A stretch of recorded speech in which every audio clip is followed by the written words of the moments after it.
fucking with I'm stop fucking with TikTok. Every motherfucking time. I ain't gonna hold you. They knock this shit off, all type of little weird shit. I'm just checking the news, seeing what's going on. I don't really be having time to check things, so this is my way of checking. I seen him on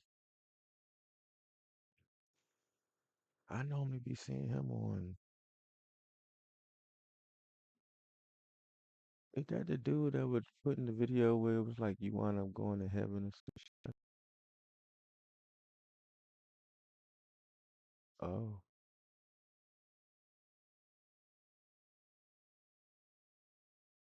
Lane signed a reported $975 million deal with Step Distinctive Limited merging into Rich Sparkle Holdings, but the agreement's completion is uncertain, causing stock volatility, whatever the fuck. I can't see that shit. Volatility. What's this? What's this shit about? This TikTok star? This deal he around $975 million with a company merging into Rich Sparkle Holdings.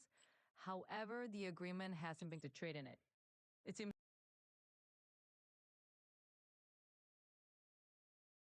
Jeff Bezos got something to do with this?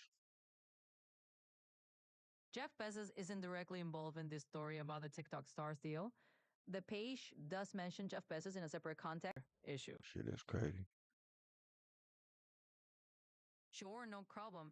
This page is basically talking about how a really big TikTok influencer who's originally from Senegal and Italy made a huge deal worth $975 million. He was super excited about it at first, but now he's gone quiet and isn't making any public statements. He even removed the company's stock ticker from his social media. The article mentions that major news outlets have been. There's more to the story.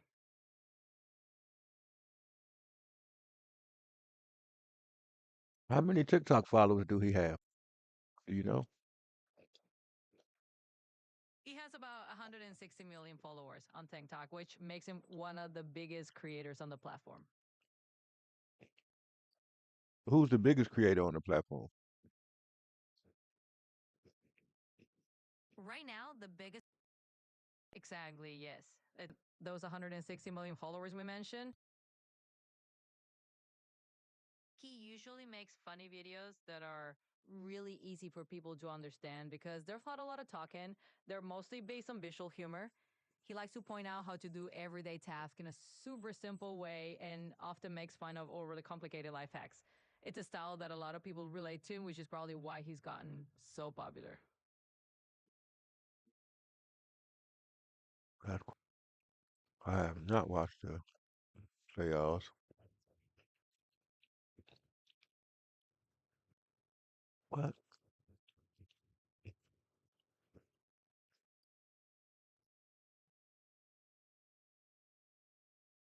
Homophobia in the sports. Any celebrity feel the way I do about Trump?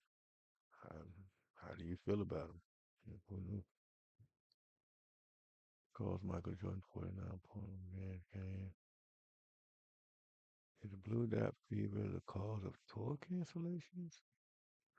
Blue dot fever. I thought it was what's that other shit going around? I thought it was another virus going around.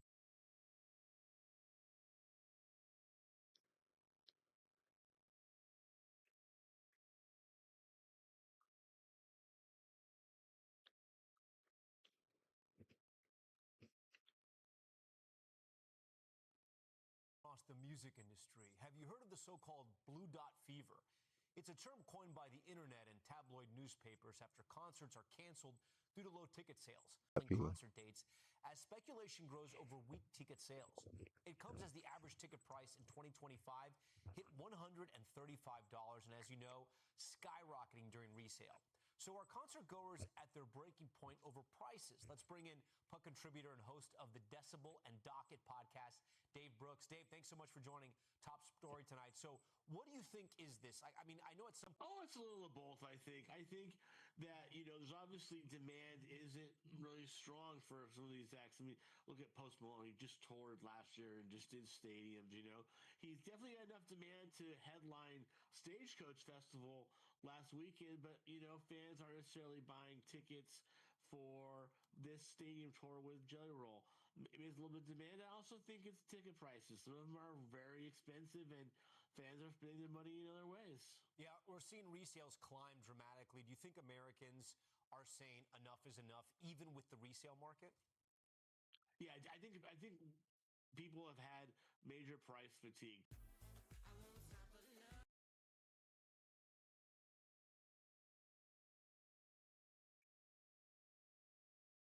Year over year, they finally flattened from 2024 to 2025. It'll be interesting to see what happens. Right, we saw this resurgence in people wanting to see live music. I'd argue is also there with sports as well. Sports is still one of the only segments of television that is growing and streaming as well. Do you think the industry right now is oversaturated with performances, or are people just adding too many dates to their calendars? Nobody can't afford that There's shit. just, I mean, you can say oversaturated. There's a lot of stuff out there, and there's plenty of things that are working right now. But it's just once we kind of get these high profile cancellations all kind of calm together, and then someone in the newspaper comes up with a funny term like blue dot fever, it kind of sticks and Yeah. it resonates with people. It's weird though because there are other, I don't know, live acts that seem to be doing well. Like when you look at the Sphere, it feels like any act that goes to the Sphere does pretty well. Yeah, absolutely, and no doubt's about to play the Sphere pretty soon. I think they're going to do tremendous. We've seen Dead and Company play there. Stadium or something. Co- Coco, what's the sphere that this place that people be performing at? What's the sphere? The Sphere is actually a really unique venue out in Las Vegas. It's a huge spherical entertainment arena that's been designed for concerts and like immersive events. It's pretty high tech and has these advanced visuals and sound systems that create a really How Sphere in Las Vegas actually opened pretty recently in 2023. So it's only been in service for about a year or so, but it's already become a really popular spot for concerts and events. how many people do it seat? The Sphere can actually seat around 17,500 people for concerts and events. So it's quite a large venue and can accommodate a pretty big audience for any performance. Um, You we've seen too? Metallica play There's the so Sphere. many, You yeah. too? Yeah, yeah, and that's because the Sphere. I've been in the Sphere. It's an incredible experience. It's unique. You're not gonna see anything like it, and people will pay money to see it. They're willing to spend big bucks to go to the Sphere. Here's So the complicated question for you now. Country acts, though, still seem to be selling out. So what's going on? country music is very strong right now. Luke Combs, Morgan Wallen. People really like to go to a country concert, and they're pretty reasonably priced.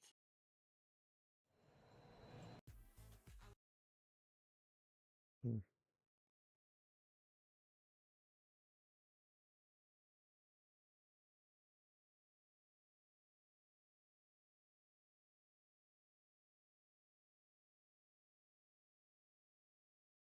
I want to see what the inside of that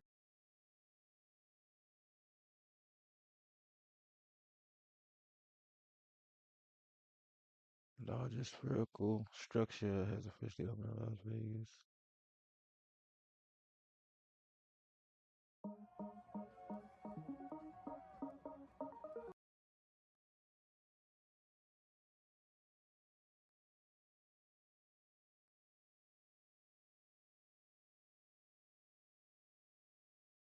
Oh,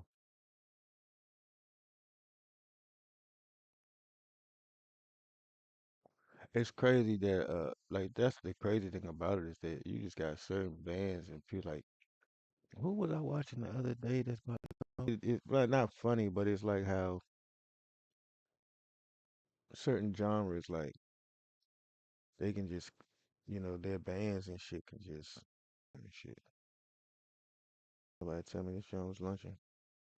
But yeah, it's like they can just come out whenever events. I think the like the soccer event that's coming here in the Seattle area or some shit like that, the World Soccer or some shit. I'll look it up in a minute so I know what the fuck I'm talking about. But this shit is crazy.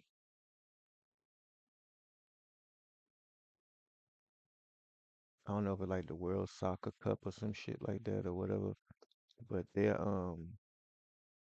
the headline performer is Madonna and Shakira, and a lot of people was like, oh, they couldn't get nobody else younger, woo woo woo, because of Madonna's age and all this other shit, and you know what I'm saying. And then it was like I think the Muppets gonna be there too. So I don't know, man. Like,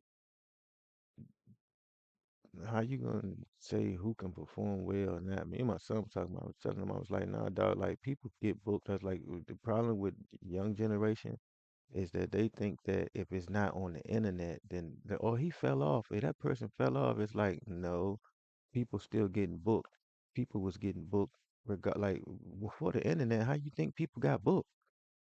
Like you don't always get booked based on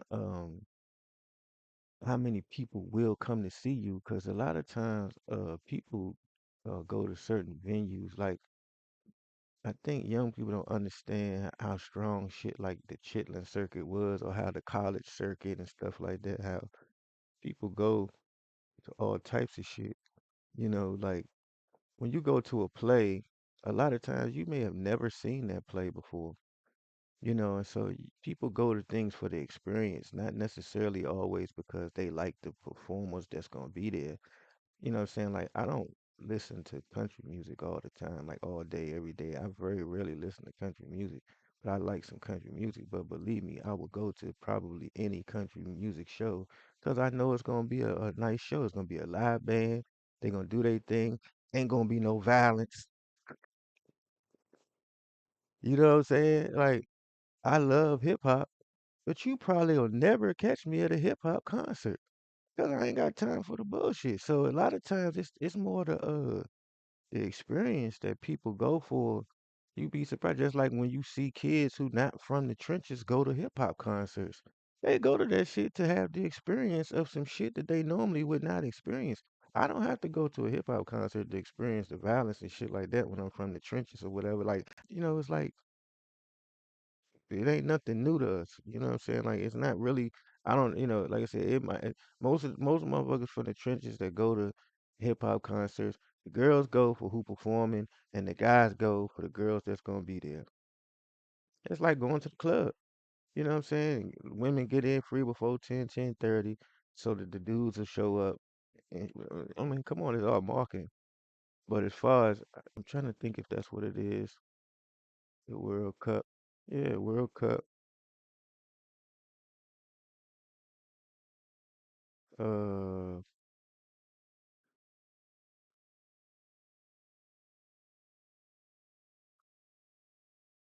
Headliners 2026. I'll take that. And let's see if they got up here who it is.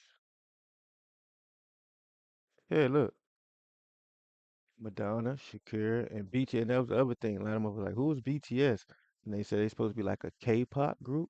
I don't know what that is. You know what I'm saying? But, you know, I know who Madonna and Shakira is. I definitely know who Shakira is. Both of them is, oh, hold on. Coco, Madonna is currently 68 years old in 2026. 68. And how old is Shakira? See what I'm saying? Age ain't nothing but a number. People like that. You know what I find out about age? What I realize? If people have double standards when it come to age on everything.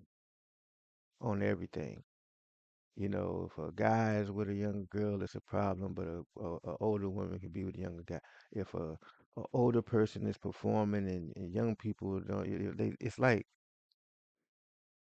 one thing about music is timeless. A lot of times the reason why why they having them why they having them perform, because young people ain't got no money. I'm just saying, like, it's just like with my son and our server. A lot of the stuff that I'm putting into the server is not to target people. My son is 16 that he couldn't own necessarily just flat out own the server. My thing to him was, yeah, but you're gonna grow up and you're not gonna want a bunch of little kids on your gaming server. And they don't have no money to buy the starter packages, the different stuff. Like it costs money to run that motherfucker. So you gonna want somebody that's at least got a job. So having, you know how much them fucking World Cup tickets is? Let's see. Coco, what's the average price of World Cup tickets for 2026? The average price of World Cup tickets for 2026 varies quite a bit depending on the match and the category of seating. Generally, for most matches, tickets range from about $1,500 to $2,000 on average. However, some lower tier matches can have tickets as low as around $160 for select games, while high demand matches can be more expensive. For the Filatel and premium seats, prices can reach well into the thousands of dollars. See what I'm saying? And we just watched the motherfucking It looks like you're checking out some details about the 2026 World Cup headliners and schedule. it's like Post Malone and them and people not wanting to pay $135 for a ticket. You think a motherfucker that's 23, 24, that's just that work a job is about to spend $1,500 to $2,000 on a World Cup ticket? So why the fuck would I have young performers there to try to attract a crowd who can't afford to go?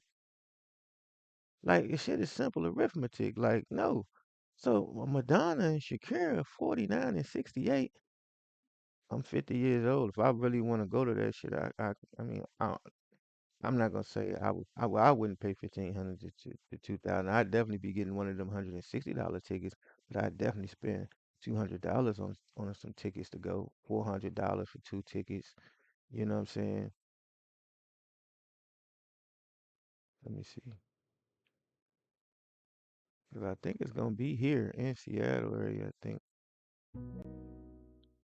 Coco, where is the World Cup 2026 gonna be held?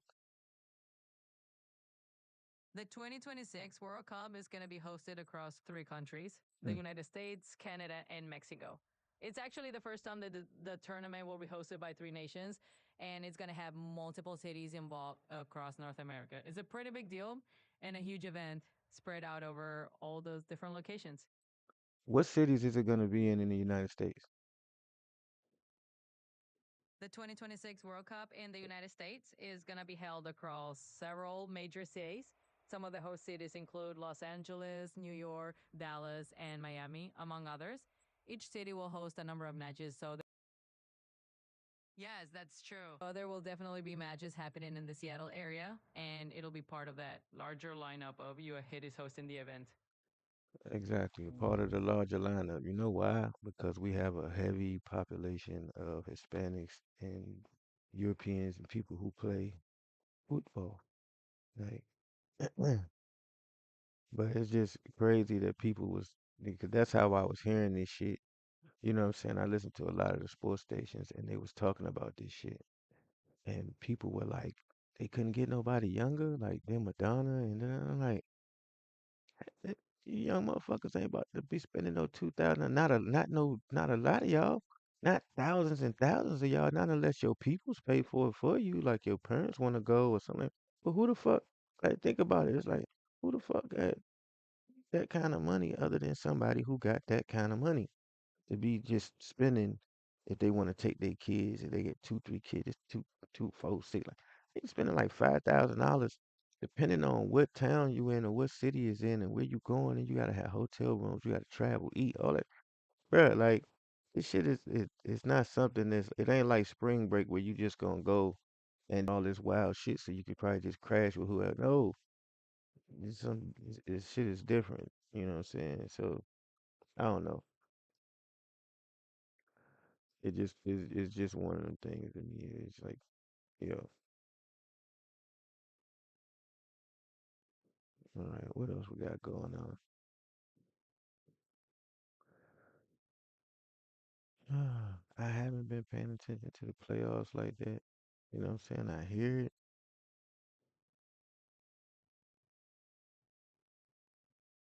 Pistons deadlock, fuel playoff drama, Cavaliers Pistons head into the heart of the playoff showdown with the series tied.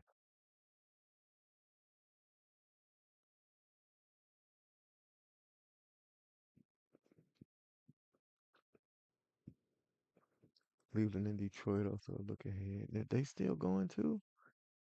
Where's update? Coco, what's the playoff standings right now in the NBA? Right now in the NBA, the playoffs are getting pretty intense. The Cavaliers and Pistons are tied in their series and heading into a crucial game 6. So that one's still up for grabs. Over in the West, the Spurs are building momentum after a big win. Who's already in the Eastern Conference Championship and who's already in the Western Conference Championship? Are already set to face each other in the Western Conference Finals. Over in the Eastern Conference, the New York Knicks have already clinched their spot. However, the other matchup is still undecided. Okay, so the Spurs already won their series to go to the conference finals, to the Western Conference Finals. Conference Finals. They wrapped it up and now they're just waiting to see who they'll be up against next. Oh, that part of the bracket is locked in for them. Can you show me a bracket view of what happened through the playoffs? Absolutely. Let me give you a quick rundown of Ford and the San Antonio Spurs also advanced. They just secured their spot in the conference finals. On the Eastern side, the New York Knicks have locked in the place in the Eastern Conference Finals. They're waiting for that's how the bracket's shaping up right now. So Oklahoma gonna play San Antonio, and whoever wins, I thought that the Knicks was just. So what was the first round? Let's see. Oklahoma beat Phoenix. LA had beat Houston and lost to Oklahoma. Denver lost. Denver lost in the first round. That's crazy. And Portland lost to San Antonio. Then Minnesota hurt. For a lot of that. Detroit played Orlando first. Cleveland played Toronto. Detroit, Cleveland. Okay, Boston. Boston lost in the first round. Crazy. The Knicks had beat the shit out of Atlanta, didn't they? And then damn, yeah, they beat the shit out of. And that's it, yeah. Damn, they swept the Sixers. Ooh, that's nasty work. And now whoever won between them, between Detroit,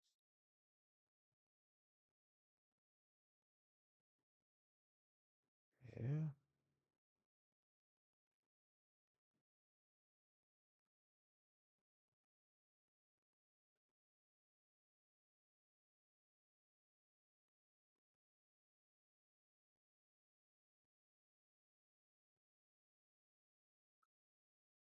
man,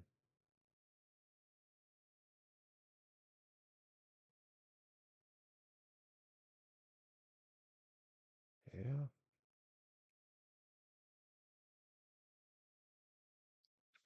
All right. But I guess that gave me enough. That's the reason why everybody be watching this shit like this. And the final, and when the fuck is the damn fight? Like, how many times they gonna face off? Oh shit. Driver hits, kills 21-year-old man for accident after 21-year-old man was hit and killed in Spanaway while attempting to cross traffic. The collision happened around 4. That's one thing about out here, though. Motherfuckers will hit you because they Road in don't. your JBLM.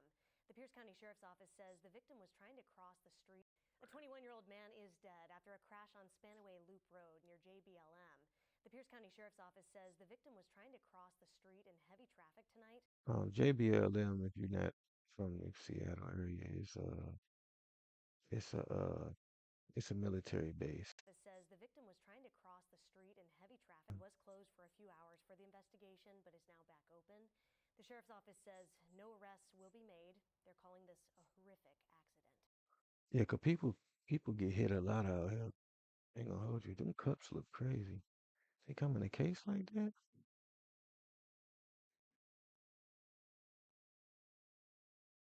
I like them bitches. Ain't gonna hold you.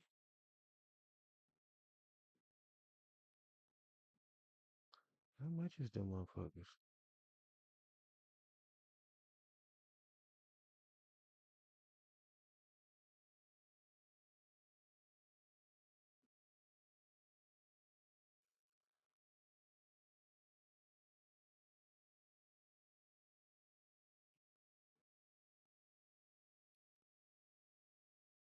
How much is the goddamn glasses? I know the fuck. I ain't never seen places that put up a product they selling.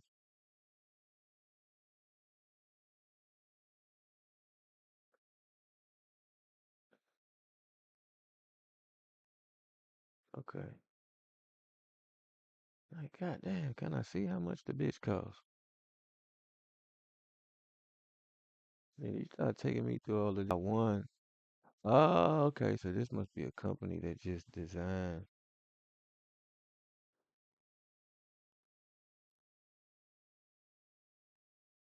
Oh, so you can get all type of shit done, huh?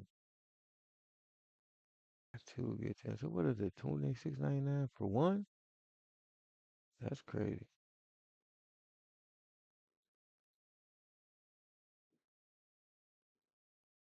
That wouldn't happen. But yeah, motherfuckers get hit out here all the time. It's like it's just something that happens. Seattle nightclub pays tribute to victim of deadly shooting. Yeah, see, I be missing shit.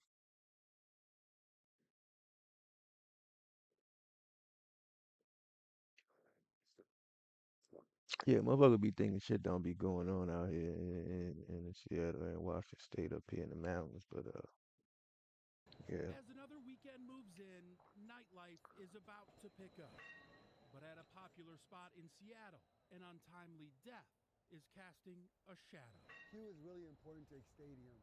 He was a part of X Stadium like I can't explain. His energy that he brought to the room, everybody loved him. Ex Stadium Lounge owner Amir Azir is mourning the loss of club regular Kupsa Margarsa. His energy was just full of life, and he would attract you by his energy. That's always the type of people that get killed though, because I don't know. It's like you rare when you like that. People don't like that. Me and my mom were talking about that shit the other day. I was telling her, I was like, when you a genuinely happy person, like you like that, like people don't. That shit is annoying to people. Like people, that's why I don't even hang out with people like that and nothing like that. Cause it's like loves company. And when you're not that type of person, people get annoyed with you real quick and they start trying to do little petty shit to you. So all type of shit, depressed or whatever the fuck they got going on. Q, as most knew him, was shot and killed at Growler Guy's restaurant early last Saturday morning. According to prosecutors, the shooter and a woman were trying to leave through a locked door when Margarsa walked them to another exit and reached for a key. The man was arrested a couple days later. He's facing murder charges, but his lawyer claims self-defense. As the legal process plays out, Azir is focusing on his friend. Losing Q is a big loss for us. We just to show some love to Q. They're changing the lounge's name and pay a tribute to Q and show the love that we had and the respect we had, the same respect he had for us when he was alive. For Amir, the loss of Q is personal, but all violence is. He runs a club in the heart of Pioneer Square, which has seen its fair share of violence. So this is just another reminder of the work left to do. We need to, as a community, come together and figure out a way to combat gun violence. Get these guns off the streets. There's way too many kids running around with guns. In Seattle, Jim Nelson. Yeah, bro, but you can't. This my thing about that. It's like they say, like guns don't kill people. You know what I'm saying? You motherfuckers with guns kill people. Like, you know what I'm saying? Like, you can't keep trying to blame society for what individuals choose to do. That's number one. Number two, I believe everybody got a right to defend themselves, and guns are legal. It's open carry here in Washington State. So to try to make it like, was it a kid who killed them? It's a club. You know, this wasn't the gangbangers doing drive-bys, 15-year-old gangbangers doing drive-bys on each other. Y- Some shit is just man shit. Some shit is just motherfuckers have a disagreement and somebody decides to kill a motherfucker. That person goes to jail or whatever happens, you know what I'm saying? But to just try to make it seem like, oh, get the guns, I was like, bro, like, people been, I'm 50 years old. People been saying that shit my whole life. Like, you get the gun, what these kids with these guns? Like, it ain't just kids, doggy. A grown ass man will blow your fucking head off. I'm a grown ass man, bro. I'm 5'7", 145 pounds, my nigga. Like, you put me in the right situation, I'ma let them shits fly. That's just what it is. Like, you expect everyone else to be in the same mindset that you in. Everybody ain't playing. You know what I'm saying? It's why I don't go to clubs. It's why I don't go to, you know, to my freedom, talking crazy, not thinking that it'll happen. Like, nah, and I don't, cause I don't play with people like that. I know that a motherfucker will take my life. So why would I? So I don't put myself in that situation. That's why I go to theaters, which is like plays, them type of shits.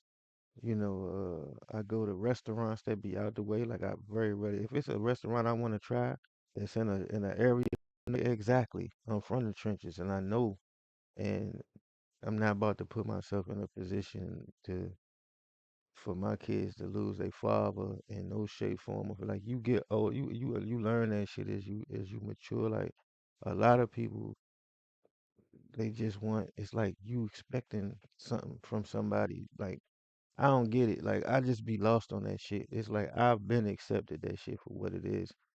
You know what I'm saying? And I'm from that environment. So if you put your business in certain environments, you putting yourself in harm's way for something to go wrong. And when the shit happens, you can't be, oh man, they shooting they nigga, they do that shit all the time. What are you talking about? Why are you surprised at something that's been going on forever? And then when it happens, it would be like me being shocked at somebody being prejudiced or racist towards me. It's like that shit don't hurt my. You don't want to be in, and yeah, you should be able to go to events, and you should be able to do a lot of shit. I should be able to walk down in certain places in certain venues. We kind of expose ourselves. I know me. A nigga get to woofing at me, whoever, I'm a wolf back. You see what I'm saying?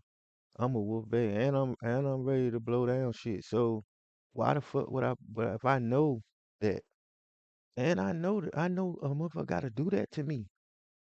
If they gonna survive, they gonna have to do that to me. So why would I put myself in a situation for that to happen? It's like, and then turn around and say, "Oh man, we gotta come together as a community and stop." You ain't about to stop nothing, Holmes. You couldn't stop what happened that night.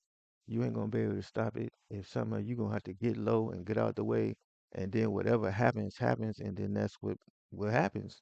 It's unfortunate that that happened. His old boy, you know what I'm saying, brother, like a good nigga, you know what I'm saying. But like I said, them always the type that get hit for some small shit because of that.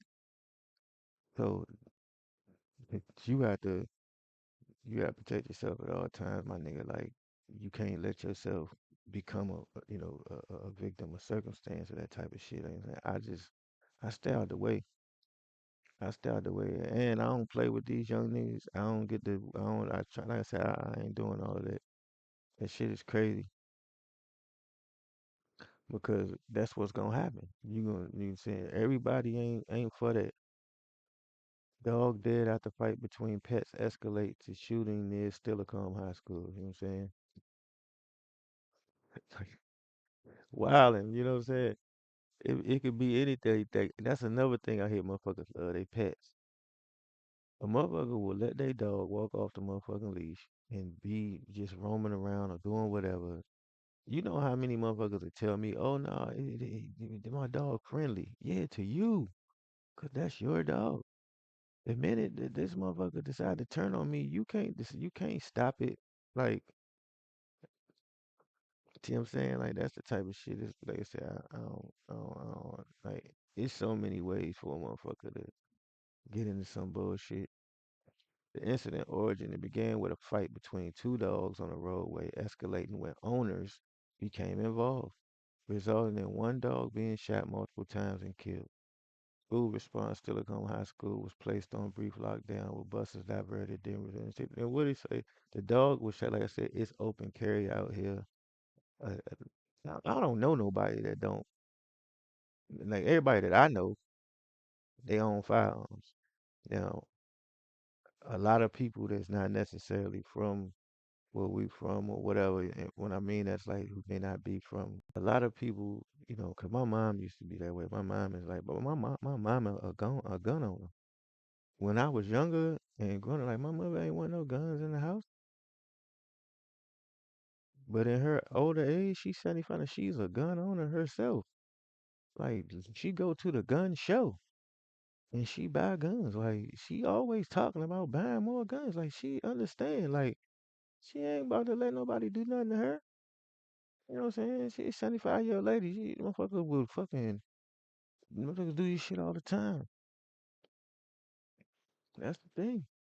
Dog was shot and killed after a reported dispute that began with a fight between two dogs, prompting a brief lockdown in Stillicombe High School. Look at this shit.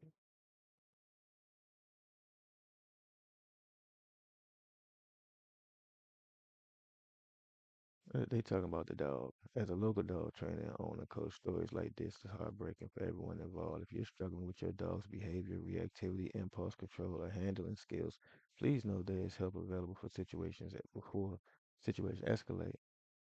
That's the point. Is that most people don't got no control over their kids, and they have no control over their pets.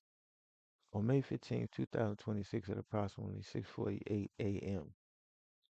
Yeah, this early in the fucking morning, and then they talking about locking down the school. And it just means you didn't open the school up for the day. Silicon Public Safety was dispatched to a report of shots fired near the area of Pickett Street in Heath Court in the town of Stillicombe. While responding to the area, officers coordinated for a lockdown of nearby Stillicombe High School to include what the fuck? Like, just get to the like all of this extra shit you adding into the story to make the story like kids is in danger and all of this other shit. School was just getting ready to open. Like, cut it the fuck out. While investigators continue, there's no immediate ongoing public threat in this. Like, you see what I'm saying? Like, that's the thing for me, man. Like keep the shit on the fucking story. It's about two dogs, the two owners. Stop trying to overly drama, what I'm saying, drama, dramatize the fucking situation and make it about like these kids is in all this danger or whatever. It's like it's not what was going on, man. Keep the shit on what it was. You motherfuckers don't know how to control your fucking animals. Dogs got into it. One of the owners had a blicky on him, upped it and smashed the other dog. Call it what it is. God damn.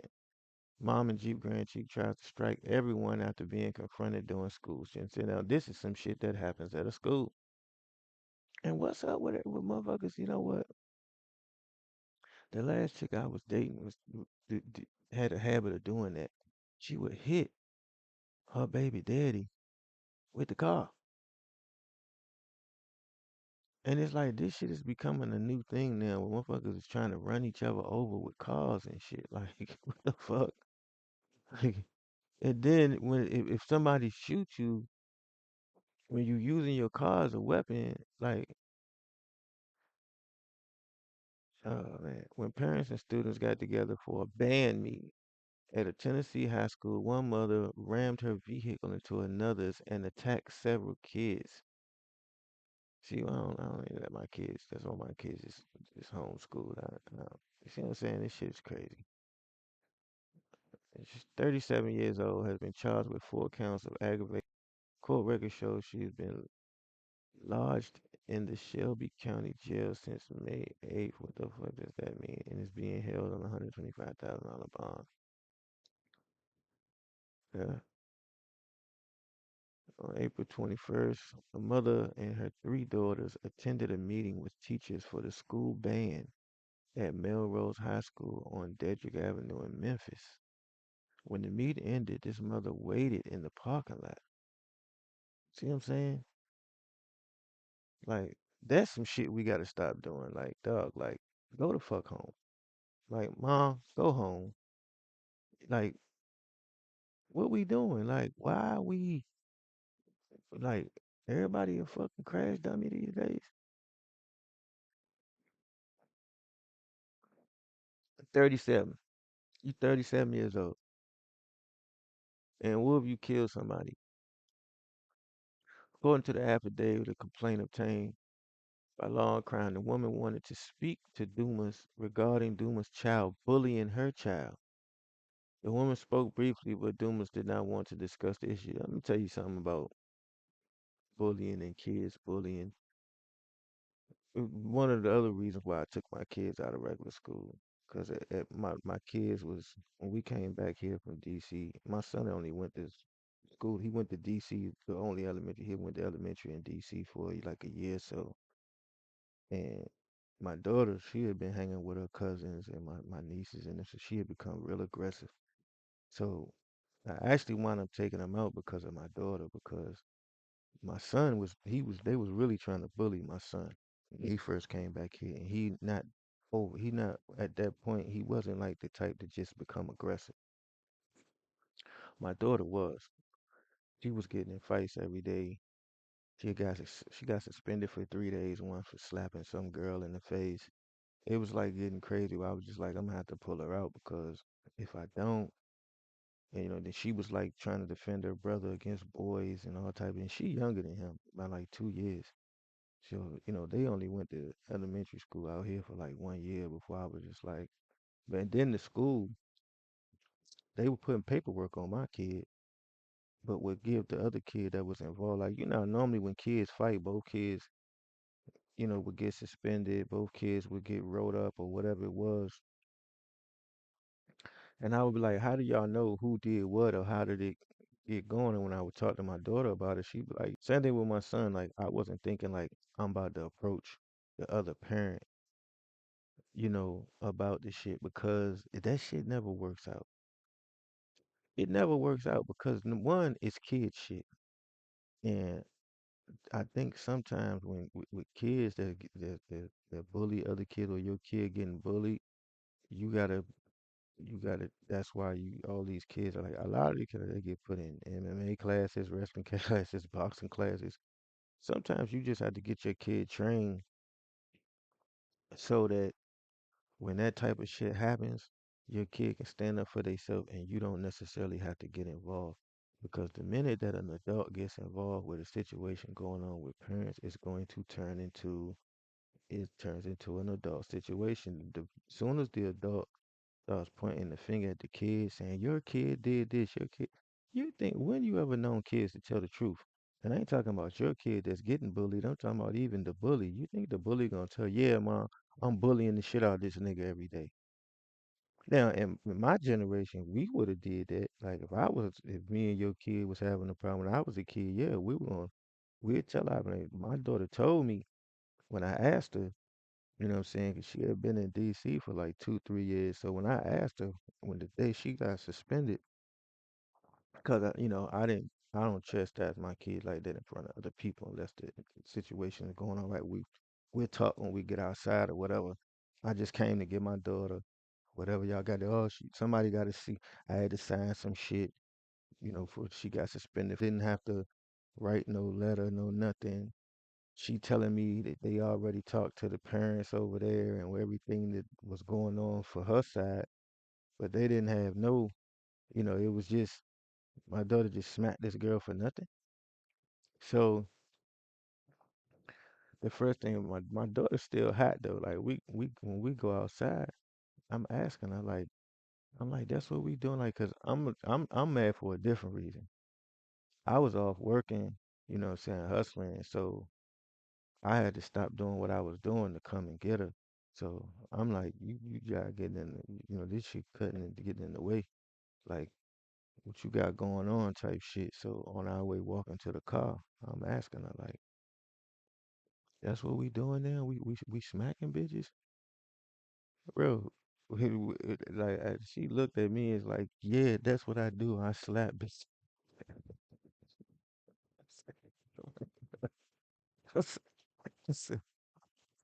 I knew right then and there, I was like, I'm taking you out, dog.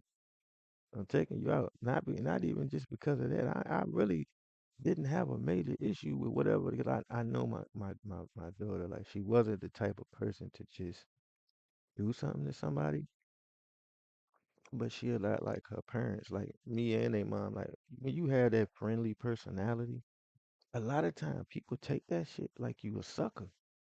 And so she real friendly like that shit, you'll love her. The same reason that people love you is the same reason they gonna hate you. It's cool when that energy is towards them, that good energy and that friendly energy. But when you that way and it attracts other people, uh, you know, that shit kind of it like I said, it's what we do for people, and they either start playing with you like you a sucker and put you in a position where you have to act out, or they just start doing petty shit to you because you doing something for somebody else and they just thought that for some reason they thought that you was under some type of spell or some shit with them. Not realizing that's just your personality and you just a good person. So I believe like if your kid getting bullied, go get your kid trained. Like take them to a boxing gym or somewhere. Get them trained so they can start defending themselves, and then that way, what'll happen is they'll get into it because a lot of times the bully is somebody who been fighting already. So they just know how to fight. Your kid might just not be, if that's not what's going on at home, they not doing like I don't allow my kids to fight each other. None of my kids ain't never fought each other, none of that. Like I don't allow that shit. So ain't no fighting going on around them. They don't see me fighting. My kids ain't never seen me fight in their life. Like that type of shit is people take that the wrong way. They done seen me get into it with somebody, like get into like verbally or some shit, but not really anything ever go too far. But and that's normally because somebody who see me laughing and giggling all the time, smiling, playing with my kids, being friendly sometimes.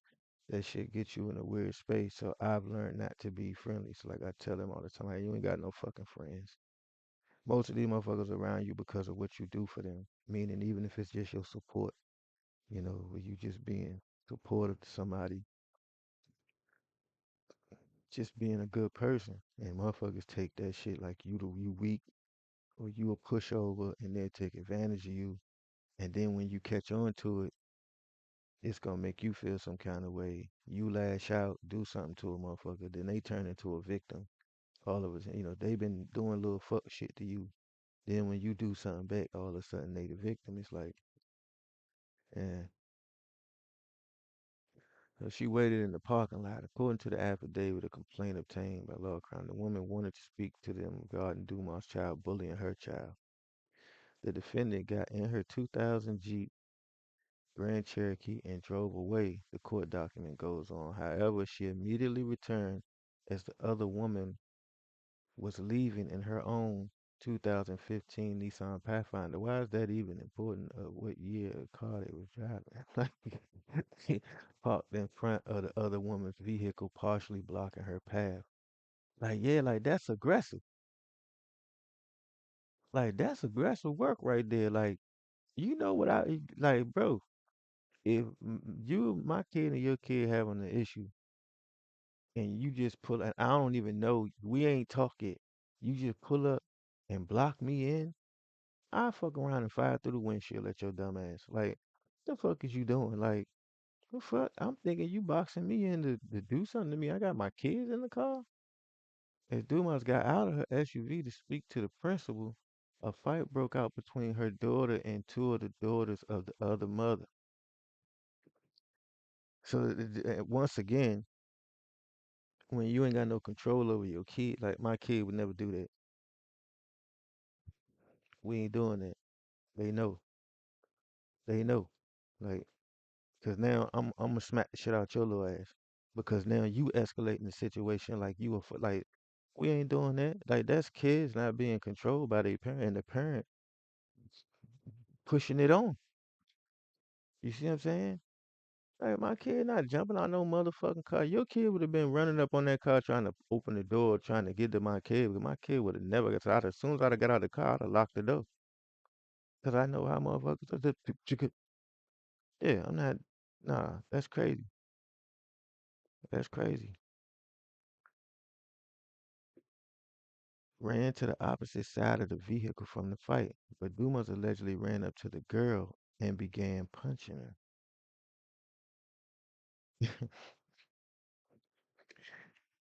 You see what I'm saying?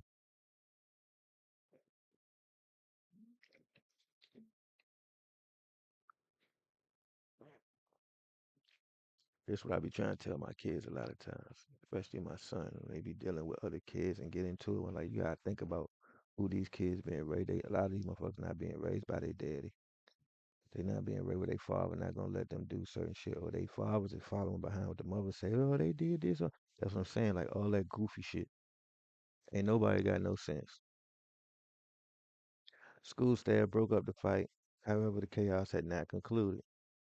Dumas reportedly got in her SUV again and turned her wheels toward the Pathfinder, accelerating and ramming the vehicle where another girl inside was trying to exit.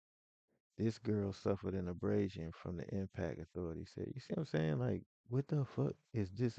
Like, and this the other thing. This the other thing.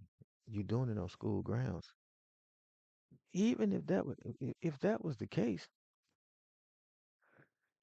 like the other thing is this: if you were gonna confront them and you really wanted to just have a conversation about it, then you would have went to the school, went inside the school during the school hours, talked to this principal, whoever, asked them to set up a meeting with the other parent, had the parent come up to the school, and y'all could have sat down within the school and discussed the situation. And then, because 9 times out of 10, the school got scared. This type of shit going on, they got security at the school.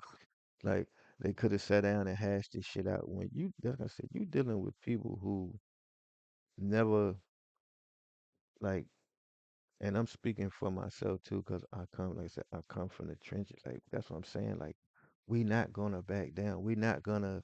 Once the shit escalate, it's like, cause niggas is like dogs, and I say that respectfully in the way I'm talking about, like the way we deal with things. Like say me and another father get into it, and I back down and say it's all good, bro, no problem. Instead of the dude saying, "Oh, okay, don't worry about it," da da da da. You know what he'll say? I know it ain't no problem, bitch ass nigga. So me trying to be a man about the situation, saying, "Oh nah, bro, don't worry about it. I handle it. Woo woo woo or whatever's going on." Instead of us being adults like that, we gonna get on some street shit. Even if we regular motherfuckers, if you a business owner, I'm a bill. You work, I work, whatever. We gonna still get on some street shit. Now, mind you, I know for me, I don't go nowhere without it. Just for those reasons. Like I said, I'm 5'7", 145 pounds. A lot of motherfuckers think they just gonna put their hands on me. First of all, and a nigga got hands. And I beat your motherfucking ass out shit. Niggas trained to go. So it's like, it ain't even it. It's just the simple fact that this the type of shit we be doing. It's like, nah, you could be like, yo, it's all good, bro. Whatever. Like I talk to my kid, if you talk to your kid, and that's just you, your kid stay away from my kid stay away from your kid. They don't gotta be doing all of this. Instead, the parent will do the same thing that the kids would do. The parent will be like, nah, well, I know that's right, bitch. I done had that shit happen to me plenty of times.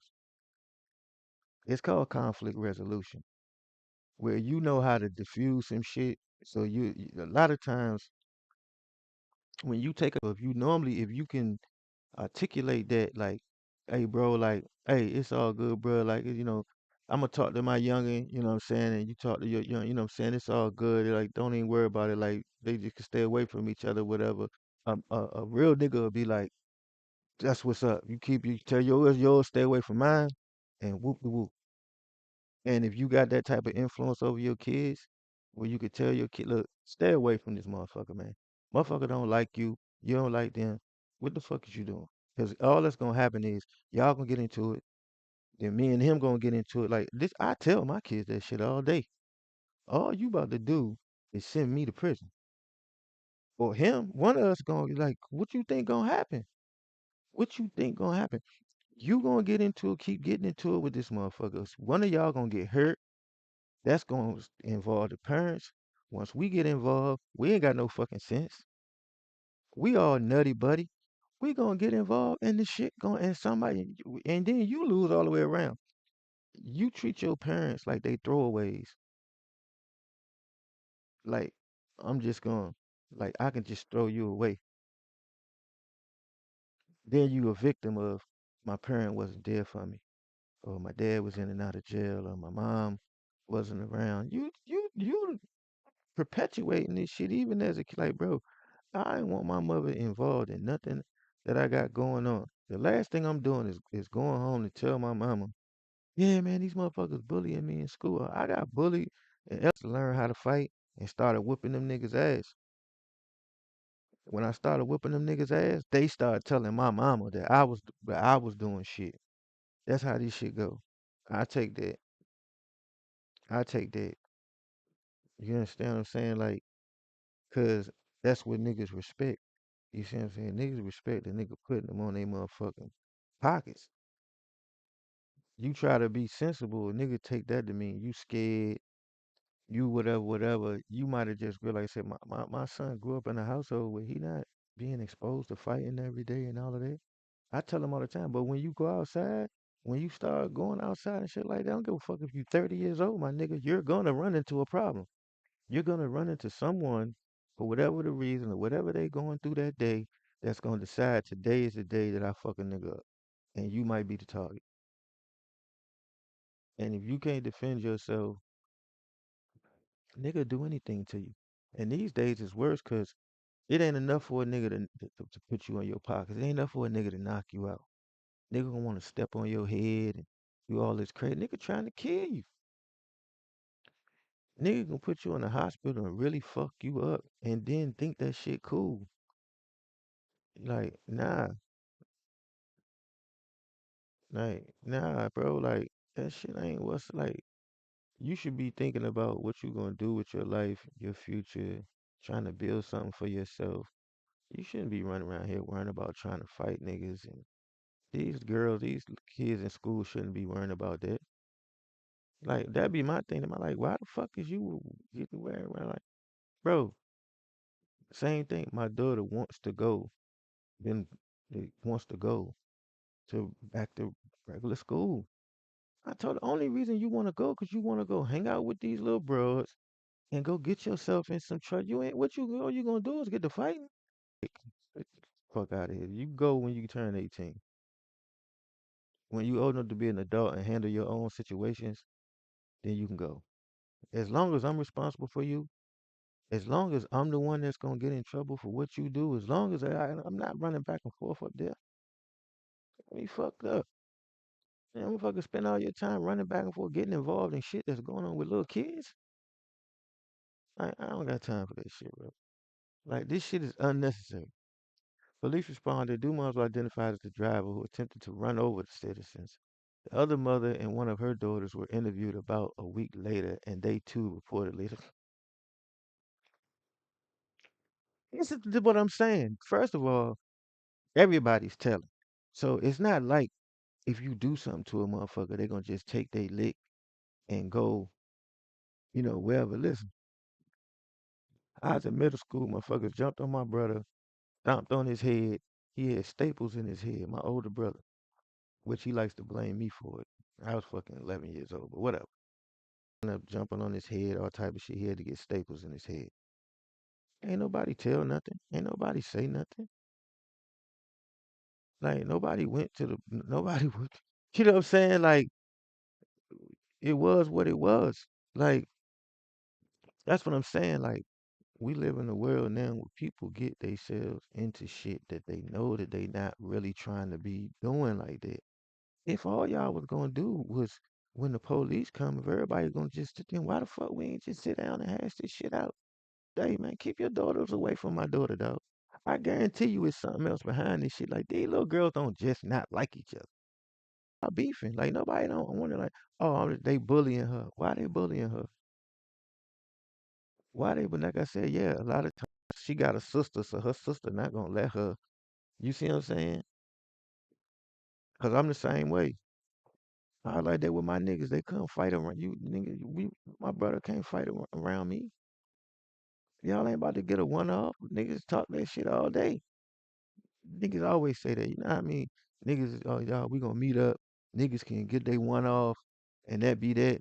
And that shit turn into a motherfucking whole group of niggas fight.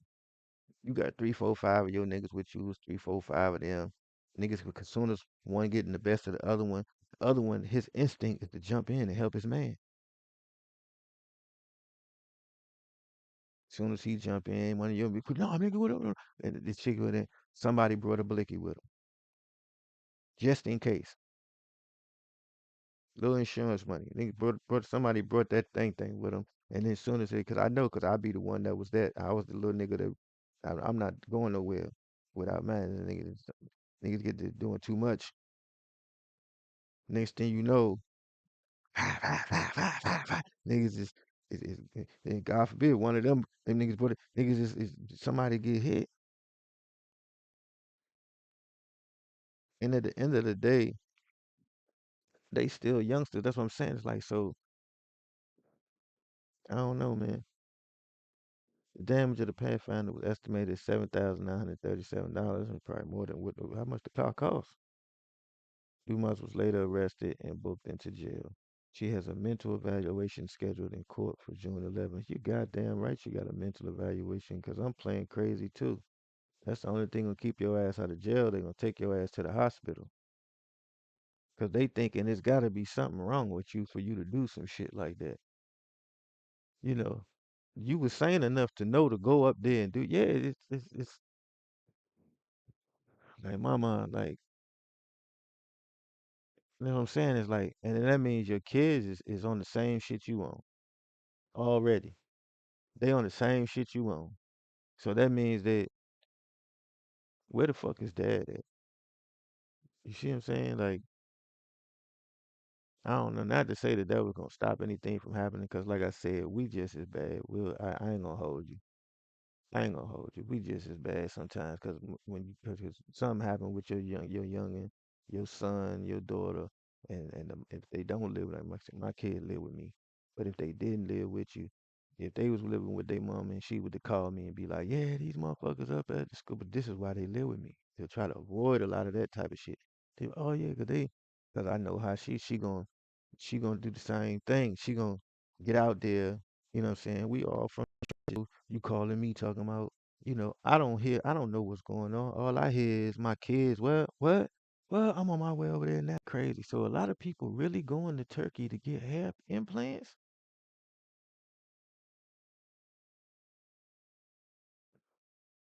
Oh shit, I might have to go get my head done.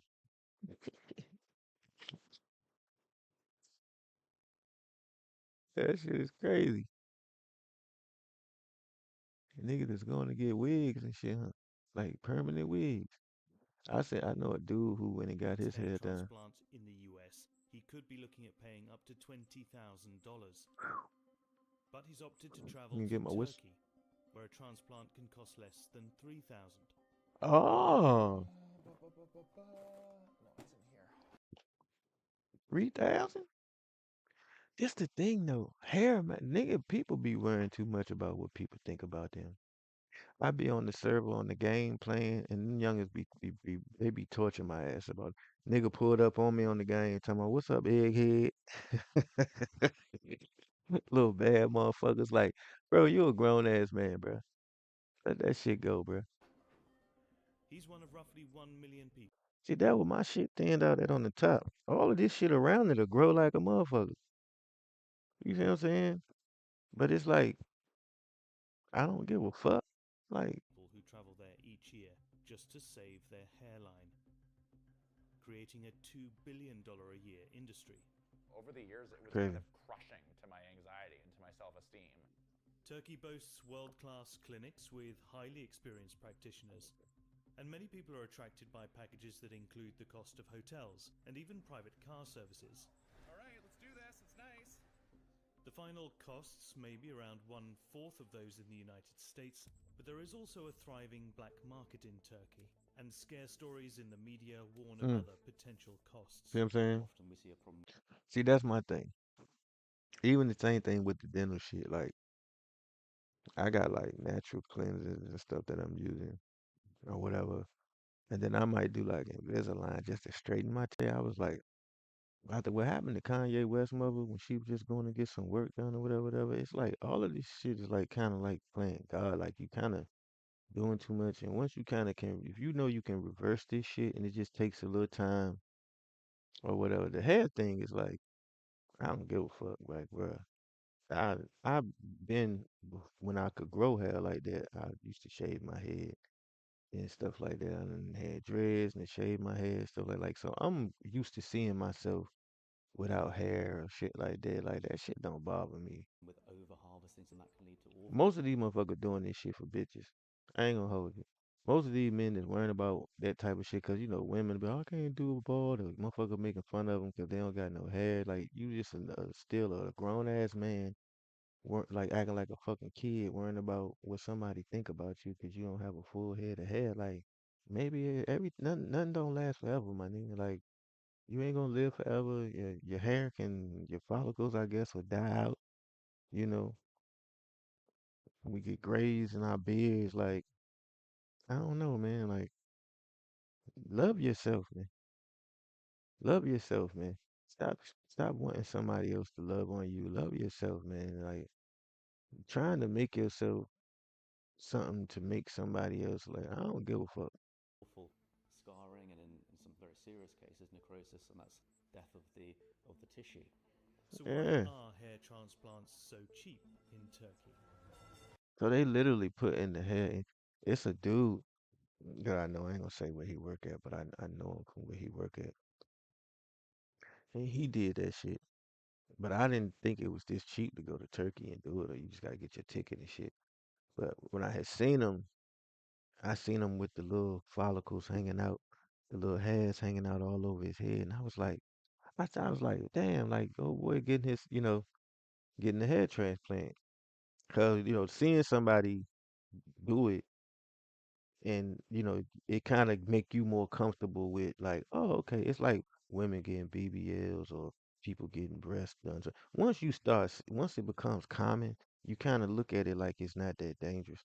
And I was kind of like, damn, like that's crazy, and it like crossed my mind, like, would you do that shit? Like, I was like, let me see what's going on with that boy. Then the next time I seen them hairs started growing, and so he was getting, he looked good. I told him, I was like, bro, I was like, you looking good. And he's like, thanks, bro. Whatever, whatever.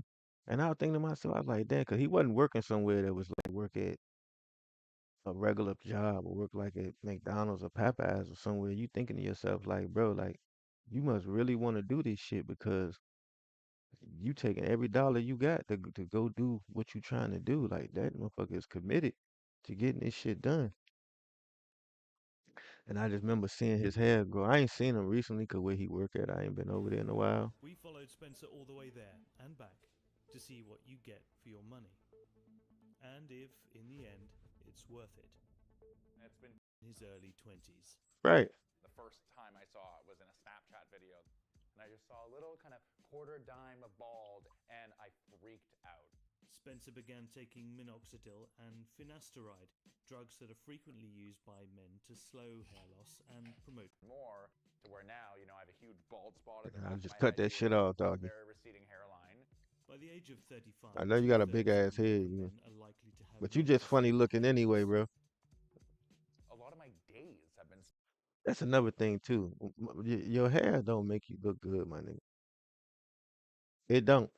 Like, and at the end of the day, these females don't care. Like, You thought they were fucking with you because of your hair, my nigga? You not like you a funny looking nigga already. Like it ain't like no man. Like you once you anybody start to like you and you can earn a motherfucker like all the motherfucker gotta you gotta earn a shot. If you can earn an opportunity, females will get accustomed to anybody will get accustomed to seeing you like after a while you don't be ugly to them.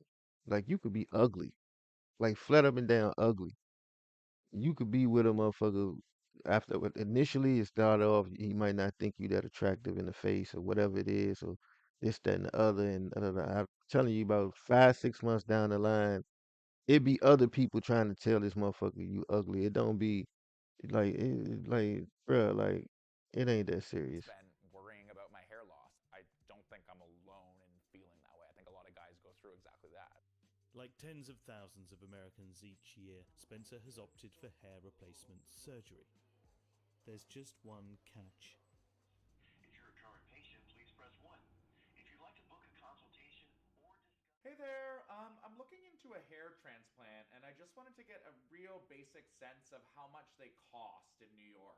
Do you have a range of how much they go from? Honestly, it varies from a patient to another, but on average between 8 to 15,000. Okay, got it. Okay, $8,000 to $15,000. All right, that's really good to know. Thank you so much. I know maybe 5 or 6 people, including my barber and a few of my friends, who have gone to Turkey. The results have been amazing. They've all gone to the same doctor. That doctor is Serkan Aygin, whose clinic in Istanbul draws thousands of patients a year. For $3,500, the clinic will perform Spencer's transplant and even cover his hotel and taxi ride. Even with the cost of the flights, it will still cost around a quarter of the same surgery in New York City. Would I rather just go down the street or over to the Upper East? Let's find out. Coco, how much is a round trip ticket to Istanbul, Turkey from SeaTech Airport? Round trip, please. Right now, a round trip ticket from Seattle Tacoma, CA to Istanbul is starting at around 707 for economy class, depending on the specific travel dates and airline. There are some variations, but that's a good ballpark figure to start with.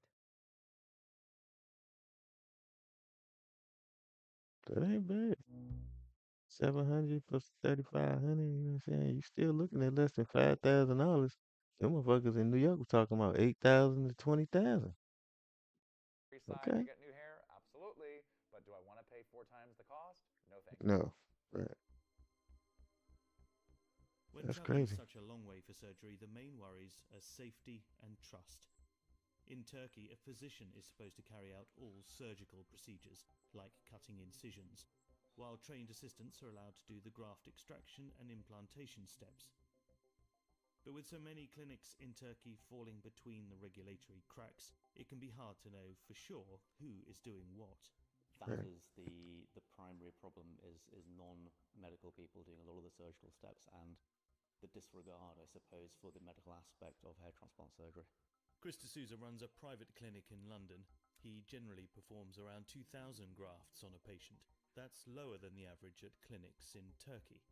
Prices for hair transplant surgery at this clinic start at £6,000 or $8,000. He recommends people do thorough research before travelling overseas for surgery. Look at their reviews, what their experience is specifically in hair transplant surgery. It's crazy.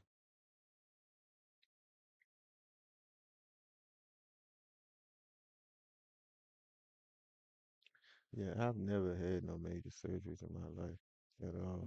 What steps are you doing and which are you not? What are the technicians doing? Have a face-to-face consultation, run through things properly. You'll need to know the plan for the day, what's the post-operative care. However, even after researching Dr. Eigen's clinic, Spencer was still nervous about committing. I know I want to do it. It's more, can I hurdle over the anxiety of going to Turkey, of getting over the operation to actually get it done? What if it goes wrong? What if something goes wrong medically in Turkey, in a country that's 5,000 miles away? Am I hypochondriac? It scares me. First time you show me the mirror, right? Yes. Okay. People have been trying to solve hair loss for thousands of years. The ancient Egyptians suggested using fat from a hippopotamus or a crocodile as a remedy, even porcupine quills warmed in oil. Later, Greek philosopher Hippocrates created a paste made from pigeon droppings as a way to prevent a Not listening to nobody who's named hypocrite. Fuck hypocrisy. receding hairline. And we all know that Julius Caesar liked to wear a laurel wreath on his head. Well, that was actually to hide his balding. Johann Friedrich Diefenbach performed the first experimental hair transplant in 1822 in Würzburg in modern-day Germany, implanting hairs into his own arm. But many consider Dr. Norman Orentreich to be the pioneer of modern transplant surgery. He carried out the first successful operation in New York in the 1950s. But it wasn't until the 2000s that hair transplants became big business, and that's because techniques improved. And with better outcomes and increased competition between clinics, procedures became more affordable too.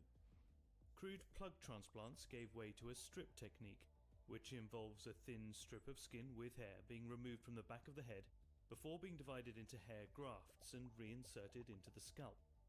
The most common procedure today is follicular unit extraction, where individual follicles are transplanted. FUE, with its minimal scarring and fast recovery time, Yeah, that's crazy. So you basically just removing skin and hair from another part of your body or your head and just moving it around. It's almost like fucking uh transplant industry over what the do you call last that shit? 15 years. Plastic According to the surgery. International Society of Hair Restoration Surgery, the number of hair transplants performed by its members went up 2.5 times from 2010 to 2021. And in a 2024 survey, members reported that nearly all of their first-time patients were below the age of 36. High-profile celebrity Below hairlines have 36. helped remove the stigma of hair transplants, especially among young people. Today, the global market is thought to be worth up to $9 billion, nearly as much as prescription and over-the-counter treatments. Turkey carries out more hair transplants than any other country, and has also become a magnet for all forms of medical and cosmetic tourism, often packaged to include a holiday, teeth and hair into one enticing bundle. Turkey's success is not just down to thousands of positive patient experiences, but also, of course, to cost. Lower labour and operating costs, a weak local currency, government incentives all keep prices down and demand from places like Europe and the US up. That lower cost was what ultimately convinced Spencer to go to Turkey. And I have wanted this for so long, and I was just like, Spencer, you have to do it. In the end, Spencer's flights cost around $2,000, and the procedure with Dr. Eigen $3,500. I'm in a gay bar having a beer on my last night, so cheers, let's do this thing. Let's get to Turkey. Okay, at the airline, and we are He just confirmed it for me. I was Turkish wondering. Airlines, which is also known as Turkish Airwaves. So yours is about women. Your shit is about attracting other men who, like for heads of hair, I guess. All right, I'm 7 hours into the flight to Istanbul. There are literally somebody beside me and behind me who are both also getting hair transplants, which I find hilarious. 3 nights in a 4-star hotel and the disco taxi from the airport are included in the cost of Spencer's treatment. I'm kind of loving the starry lights. Welcome to Istanbul. It's a really amazing experience. There's honeycomb, dripping honeycomb. There's an entire omelet bar here. Jacuzzi, sauna, steam room, everything you can imagine. Not everyone travelling to Turkey for a hair transplant gets the pampered treatment. Some clinics in Istanbul sell their services for as little as $1,000. A couple of days before his operation, Spencer visited one on Istanbul's central Taksim Square, just to scope out the competition. Hello. I'm looking for a hair transplant. Do you guys do it up there?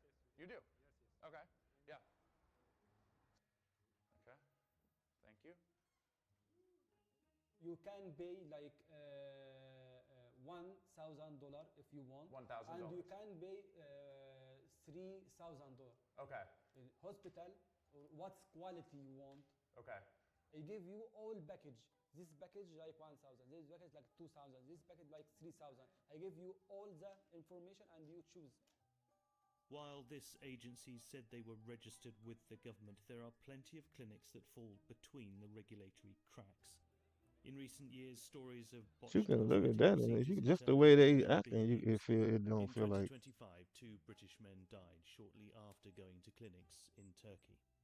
In 2023, Turkey tightened the regulations around hair transplants. Still, traveling across the globe to place your head in the hands of someone you may not meet until the day of surgery comes with risks. And it I needed a way to customize high-quality apparel without... that shit crazy.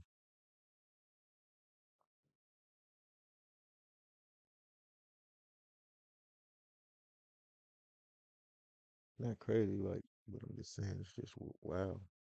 from their surgeons during aftercare.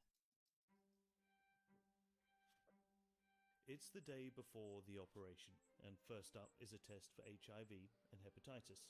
That's it? Fingers crossed I'm fine. I'm sure I will be, but there's still, my brain is still flooded with anxiety. Negative, negative, negative. Good to go. Good to go. Okay, okay. Good. All right. Next, a 3D imaging machine photographs Spencer's scalp to determine which are the healthiest hairs to graft. This has like 9 cameras, and they take about 49 photos from all the angles, and it creates a 3D image of your head. Which ones are the quality ones, which ones are the ones that we can extract, which ones are the ones that we should not extract. The plan is for surgeons to extract follicles from 2 donor areas, Spencer's beard and the back of his head, where hair growth is strong. The focus for the implantation procedure this time will be his hairline, not the bald spot. Dr. Eigen's team can perform 20 operations a day. We are very good, big team, minimum 10 doctors, and one doctor can do the one big, one small operation one day. Already in the waiting room of Dr. Eigen's clinic in Istanbul are patients from the UK, Lebanon, and the Netherlands. I had about 4,200 grafts. It was like 4,000 grafts, which was taken from my side head and also from beard. I just had 3,300 grafts.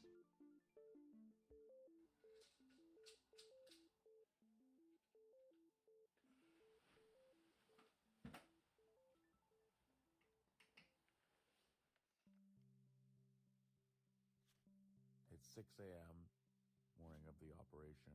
Very nervous. Don't know what else to say. Just very nervous. How bad will the pain be? How can I sit in a chair for 8 hours? And then how's the aftermath going to be? Ugh. This is our first main donor part, and this is our second donor area under the chin. We have 4,000 grafts today, 3,200 grafts from back of the head and plus 800 from beard. You have light part on the side, and I'm marking now here. Okay. Of course, we will not touch here. I don't need much lower. I know I have a high forehead, but I'm okay with that. Maybe just a little bit lower here and like filling it out. But definitely I don't want like straight. I don't like that. Straight now, it's okay. And now I will do that. Okay. That's all. So this is the new hairline. Okay, how long do you expect the operation will be? Operation will take minimum 6 hours. Minimum 6 hours, yeah. Okay. I'm really nervous. I'm really nervous. Today for you, I can make some extras. Maybe I kiss you sometimes. I don't need that. But... Make sure to take deep breaths. And let me know once it starts kicking in. You're gonna start feeling a little bit dizzy right now. Let me know when it happens, yes? Next time. During the operation, follicles are removed one by one from the donor area using a punch tool. These are then reinserted into the scalp using a special implanter pen.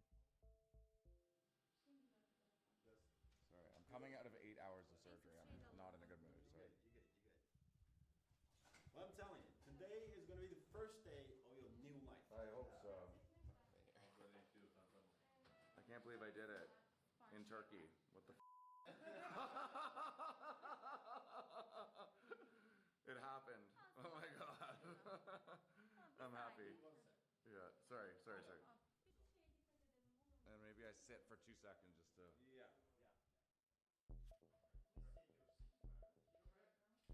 Right now, this is low-level laser treatment, which is basically going to stimulate the blood circulation into the scalp area so that it gives us a faster healing process with its regenerative effect. Before Spencer can fly home, there's laser treatment to stimulate blood circulation in the scalp and speed up the healing process. He also has a post-op consultation back at the clinic. For first 5 days, no smoking, no alcohol, and no sexual intercourse. Okay. For first 7 nights, you'll be sleeping with that inflatable pillow that you received from us yesterday. Then there are the special shampoos and lotions. Patients are advised to continue taking the long-term medication to keep their hair as healthy as possible.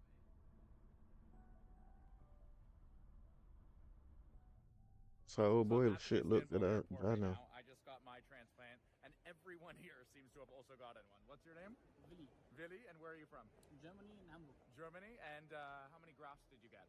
3,500. Why Turkey? Why not just stay in Germany and do it? This is really easy. Why? Much more cheaper. It was long. It was a long process, but I'm glad I did it. Back home, the process of nurturing the newly grafted follicles begins. The stress of the aftercare is making sure you don't do anything to disrupt the follicles, because then the follicles could shoot out of your head and you lose them, and then it was all for nothing because you don't have as much hair as you actually wanted to in the end. It's starting to really dry up. Gladly, not a ton of itch, but I think it's healing. I mean, there's yellow bruises, which I'm sure is just a good sign of healing. Everything's drying up. I'm taking my meds. I'm shampooing. This is where I'm at. We'll see how it goes. 5 days in, feeling good. Fast forward a couple of years and we meet up with Spencer again. It's been 2 years since I had a hair transplant in Istanbul, Turkey, and I'm very happy with the results. In terms of what they told me was going to come out of this procedure and the end result, it's exactly what I had expected, and I'm super happy about it.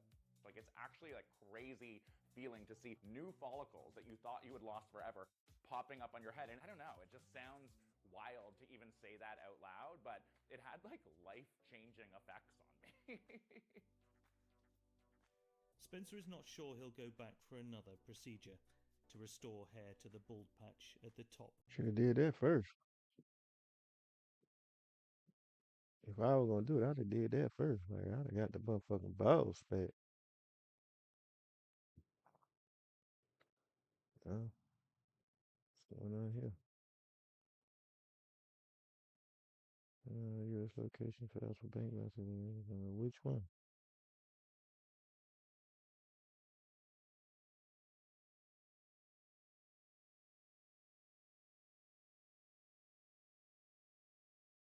Pizza buffet, Empire Fix, unexpected financial challenge. I mean, yeah. Shit's getting crazy out here. Nike's turned the 90s nostalgia to redefine what dad shoe can be. No. I think stop trying to find a way to charge a motherfucker. Like, I don't understand about it. I don't even give a fuck about that. I still wear a fucking pair of all white Air Force Ones. Keep it simple. Jason Collins dies at 47. This week for me, maybe Jason Collins died at age 47. He battled with what? Glioblastoma? A form of brain cancer. He played 13 years in the game, including part of the 2012-13 season for the Washington Wizards. Yeah, I never heard of him while he was with the Wizards. Collins. Oh, that he was openly gay. Was the first NBA player to do so. He then played one more season with the Brooklyn Nets as an NBA player. Most noteworthy season were with the Nets earlier in his career when they made 2 NBA Finals appearances. Aaron Carter wrongful death seeks partial settlement. I forgot all about that. Aaron Carter died. Did they say? I thought they said he overdosed or something. Confidential summon wrongful death suit over Aaron Carter's death. Allegations over prescribing multiple medical providers negligently prescribed opioids and Xanax despite Carter's mental health history. Would the mental health have mattered? Like, I don't know.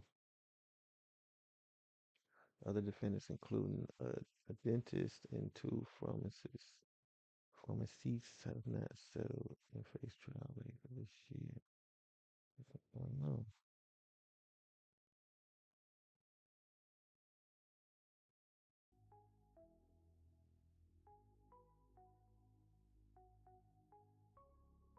He looked like he was.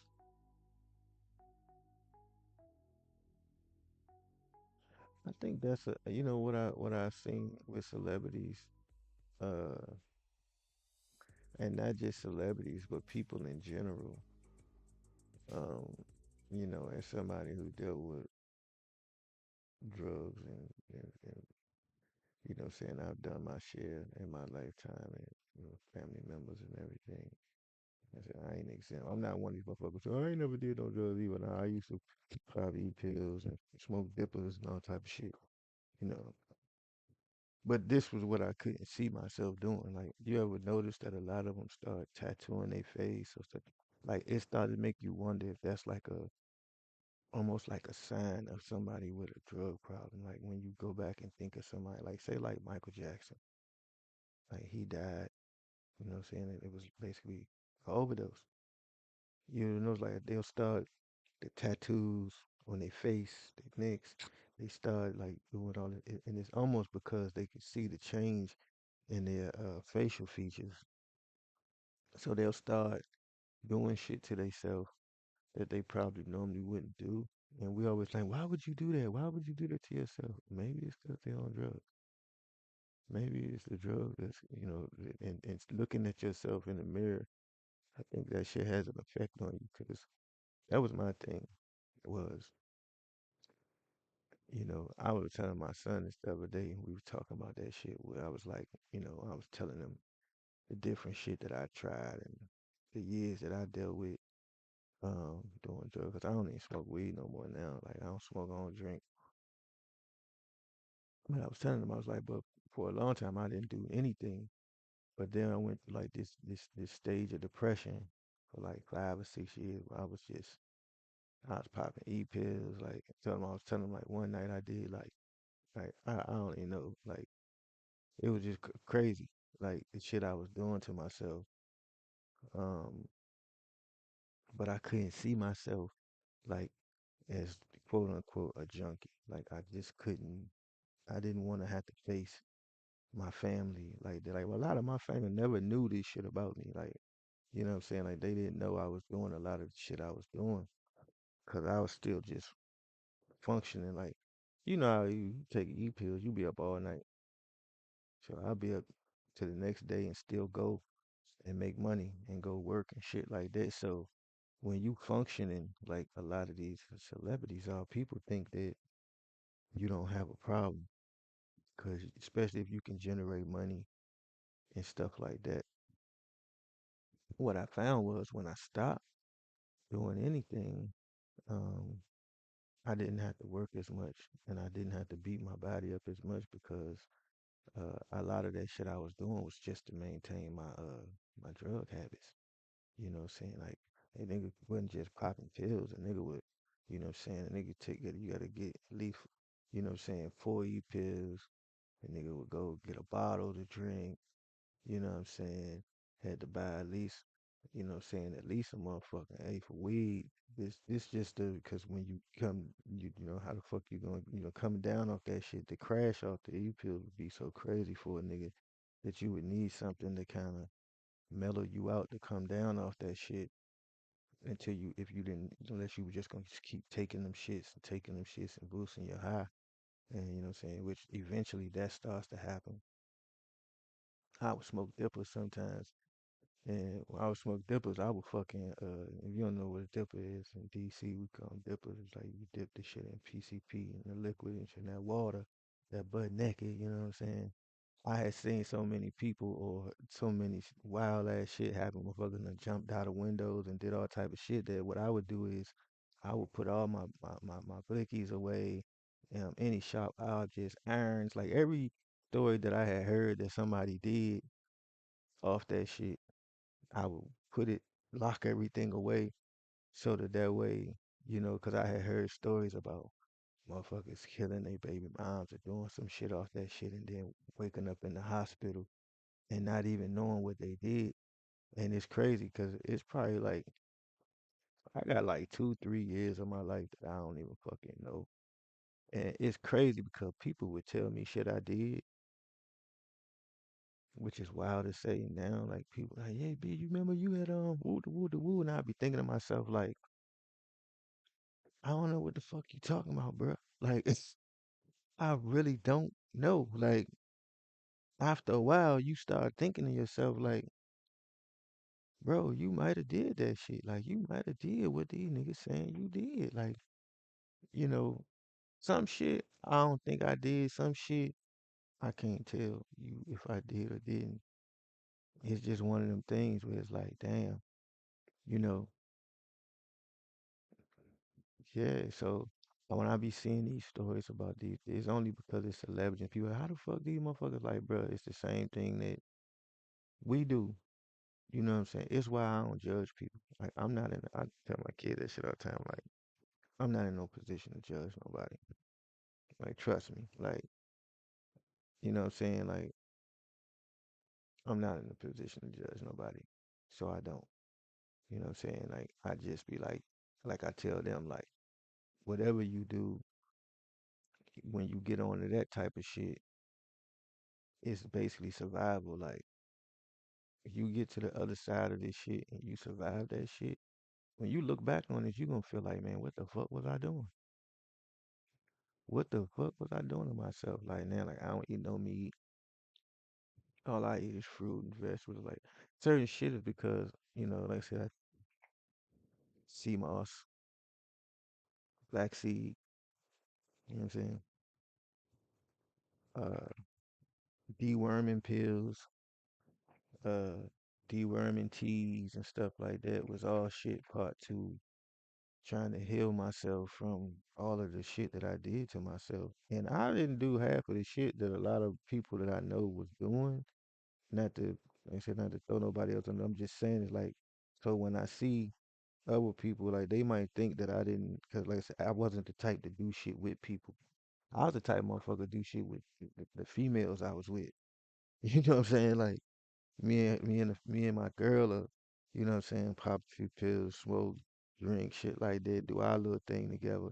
It really wasn't like I'm not a social addict. Like I wasn't the type of person that want to hang out with people and smoke weed. Like if I would go buy my weed and they go, hey bro, you want to match a J? It's like, nah, I'm good, bro. I go home. So I do everything kind of in private. So a lot of times people wouldn't know, you know, and the thing with them e-pills, unless you knew what you was looking for, a motherfucker pupils being dilated like that, you really didn't know. You know what I'm saying? You didn't know. So nigga be walking around high as shit for days and motherfuckers didn't know. So, and I was just stay to myself. Like I'm very antisocial when I'm under the influence of anything. I'm more out and about and open. Like now, I'm more out and about open when I'm not under any type of influence. If I'm under any type of influence, shit like that, I don't even be one motherfucker to see me like that. You know what I'm saying? So I didn't want my kids to see me like that, like doing that type. Like, what the fuck wrong with this nigga? You know what I'm saying? So I would stay away from my kids when I was that way. You know, whatever the case may be. When I wasn't doing anything, I would, you know, and don't get me wrong, I would be out the e-pills. I would be up for so many days. Like I would still go places with them and do shit with them because the e-pills would make me more like I was already a happy-go-lucky type of person. Like I was always one of them type of people that was always in a good mood. So the e-pills just kept me like I'd just be in a good mood. So, you know, but the money you spend on that shit, like you start cutting back on that shit and then you start like, damn, like How the fuck was I surviving? How the fuck was I living, doing the shit that I was doing, spending the money the way I was spending it, and all of it? You really, realize it's like, so, tell it what the fuck you doing out here, you know what I'm saying? So then when you stop doing it, like people always think like something happened to you, like they'd be like you don't drink, you don't smoke, like nah, for be like, you know, and it was like I started like confessing it first, like I started telling my mom shit, like like I want to stop doing this, I want to stop doing that, woo woo woo, and she would always be like, when you ready to stop, you'll stop, you know, and so it was like how people say like you just wake up one day and you just stop. And next thing you know, you go a day, another day, another day, another day, and you start realizing like, damn, it's been 2 years since I smoked it, 2 years since I drank and woo woo. And so I never was a heavy drinker. So I could only drink a lot when I was off of E-pills because my body wouldn't feel that shit. But regularly, if I'm just smoking weed or something like that, I maybe one or two. I'm a one or two drink maximum type of nigga. Like that shit. I don't like that shit. But yeah, nigga used to be fucked up walking around and sending them fucking dippers. Man, I did so much wild shit off them shits, bro. Like I said, I don't know how I didn't fuck around and like just do too much. Like that shit, I do that shit and wake up somewhere I ain't even want to be. Like just, you know what I'm saying? Like so, it's like I said, like a lot of shit that I went through. It was more to myself because I wasn't the type of person to do shit with people. Like I wasn't like I'm gonna be in a room with 5 or 6 motherfuckers getting high. So a lot of times a motherfucker might have thought I wasn't doing like getting high. I was getting high, I just was getting high with my girl. I just wasn't to tell you like I didn't because I never understood getting high with a bunch of niggas anyway. Like I'm not because my thing was if I do something that's a drug that I lose myself. I don't want to do something that I wouldn't normally do. You know what I'm saying? Like I don't want to, a lot of motherfuckers done acts and shit that they not necessarily proud of because of the environment they put themselves in when they was doing what they was doing. I don't want to do that. You see what I'm saying? So I figure if anything weird happen, it's gonna happen with a female. So, so yeah, I would, you know what I'm saying? So I do it with a female or in a room with females, but not with no niggas. Like I don't do the sausage party, so I ain't interested in being in no room with a bunch of niggas high on drugs. Like that's just was weird to me. So so I don't have none of that type of story. But it's probably a lot of females walking around who could be like, yeah, we had some wild nights or whatever. But like I said, I just wasn't into, and I didn't trust niggas like that. You know what I'm saying? Like nigga might want to kill you. So I ain't, what I'm saying? Like I ain't never did nothing to no female to where I would feel like they would want to take my life. So, you know, unless it's for another nigga. And I didn't hang around them type of females. Most females who hung around me were females. They coming around me to get from around these niggas. You know what I'm saying? So ain't no pressure around me. Like I'm one of them people that's like I like to see everybody having a good time, and then I have a good time. You know what I'm saying? You laughing, smiling, I'm laughing and smiling. It's all good. You know what I'm saying? So I ain't have that type of shit going on. So yeah, that's sad. That turkey shit was wild too. Jamaican man jail for 600,000 lottery scam, targeting an elderly woman. Okay, I don't know if I want to see that. She thought she won the lottery instead. A scam cost an LA. Let's see. Yeah, go. Go rob a bank or something. Maverick Carter slam Phil Jackson. What? Oh, somebody got called a nigga for calling LeBron James inner circle posse. Racial language issue. Phil Jackson called LeBron James' close friends a posse, which Maverick Carter criticized as racially insensitive, highlighting stereotypes about young black men in power. Oh, having a posse, like a crew.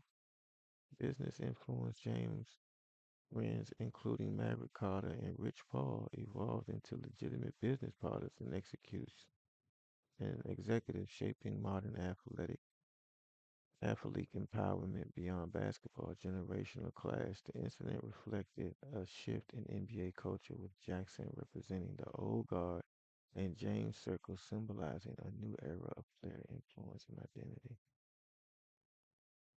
Yeah, that's LeBron homeboy, right? Right.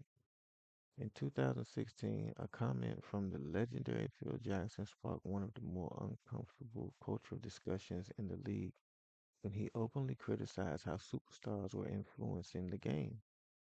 He targeted His target was LeBron James, who had just returned to the Cleveland Cavaliers as the most powerful player in basketball, both on and off the court. By that point, James was closely tied to a small inner circle of childhood friends from Akron, Ohio. That group included Maverick Carter, Rich Paul, and Randy Mims, which the only one I ever heard of was Rich Paul. Might have to look the other two brothers up. Over business partners and executives building a modern business structure that gave athletes more power than ever before. When discussing the growing power of players, Jackson referred to James' longtime friends as his posse, sparking a whirlwind of reactions and criticism as the term arguably carried racial undertones. Hmm, who wrote this article? I wonder. The comment drew nationwide media attention, with Carter becoming one of the most vocal critics of Jackson's wording, framing the issue as a reflection of how language can bring back the stereotypes of young black men who achieve power in the business and professional world.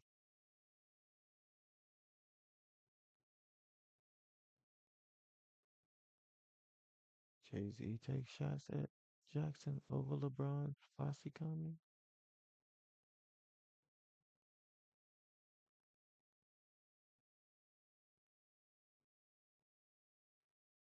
The son who honors and worships his mother Gloria, the friend who put his posse in position. Hmm, I know. We know where we come from. I don't know. While Jackson would later acknowledge that his wording was poor and suggested he might have regretted saying it, the damage to his perception and legacy was already done. Even James himself admitted that he lost respect for the 13-time champion. Really? I don't know. Like, maybe I'm just not that sensitive to other coaches. I don't know. I've interacted with other coaches almost my whole life. Even though I grew up in DC, which is Chocolate City, but I would get in a lot of creative writing programs and different stuff where they would send me out of town.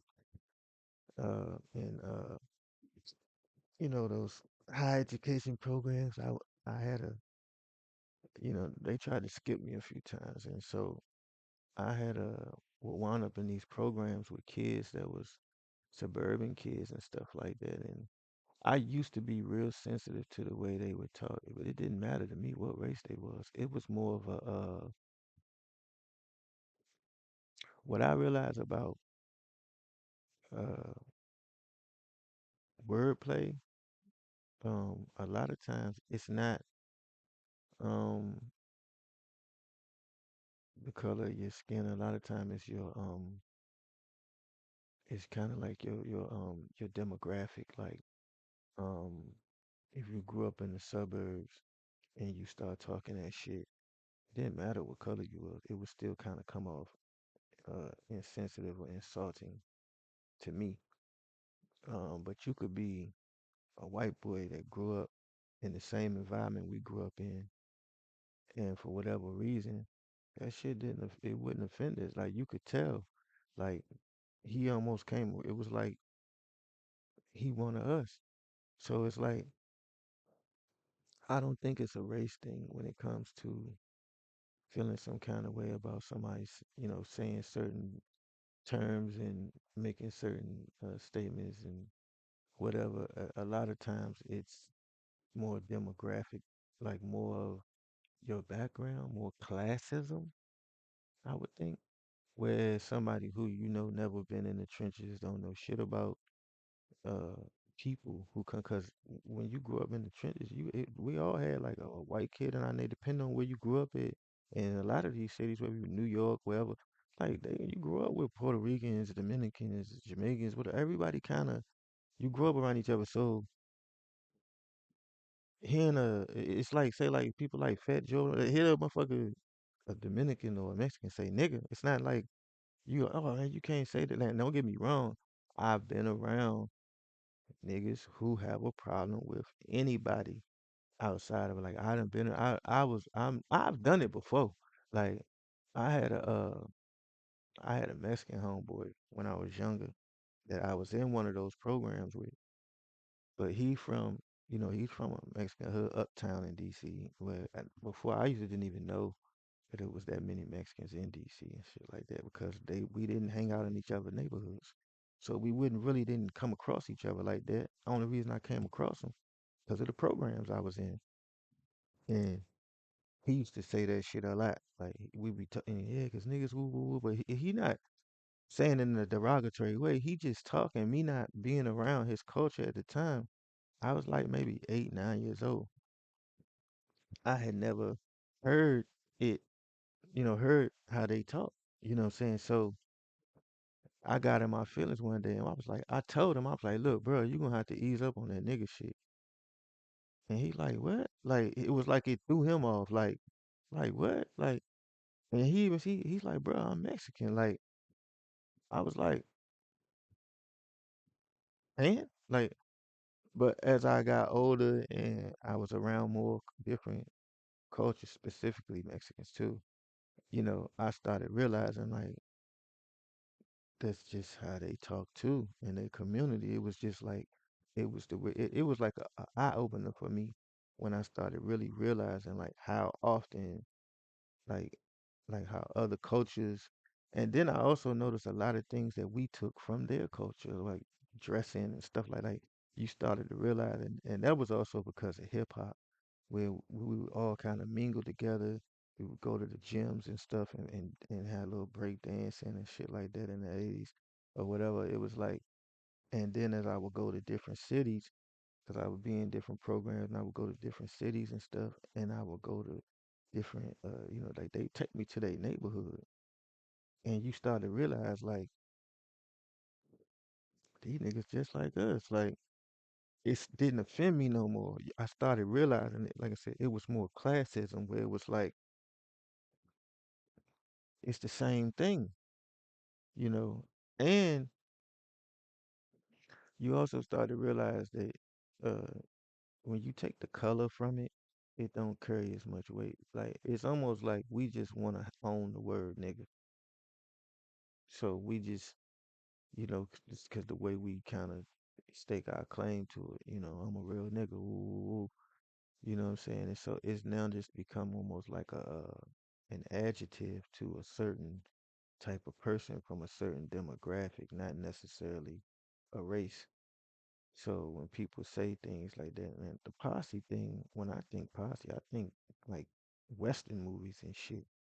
You see what I'm saying? Like I don't think like if you old enough to know your history and know where certain words come from, like I said, I don't know, like you can say somebody means something a certain way, but you really never know what somebody's intention is unless they use it in a derogatory manner.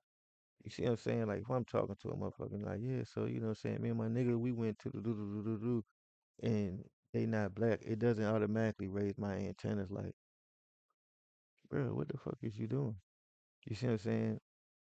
But if a motherfucker say, man, fuck you, Nick, the context is used in it carry a little more like what? Type of shit to you. But even on that role play game and shit I be on, it motherfuckers be a lot of times motherfuckers will be forcing it. Like you can tell they forcing it. They just want to be able to say it around you. And I don't know if a motherfucker trying to trigger me or if they just because we on some type of gaming role play, they think it's cool. They say it a lot of times.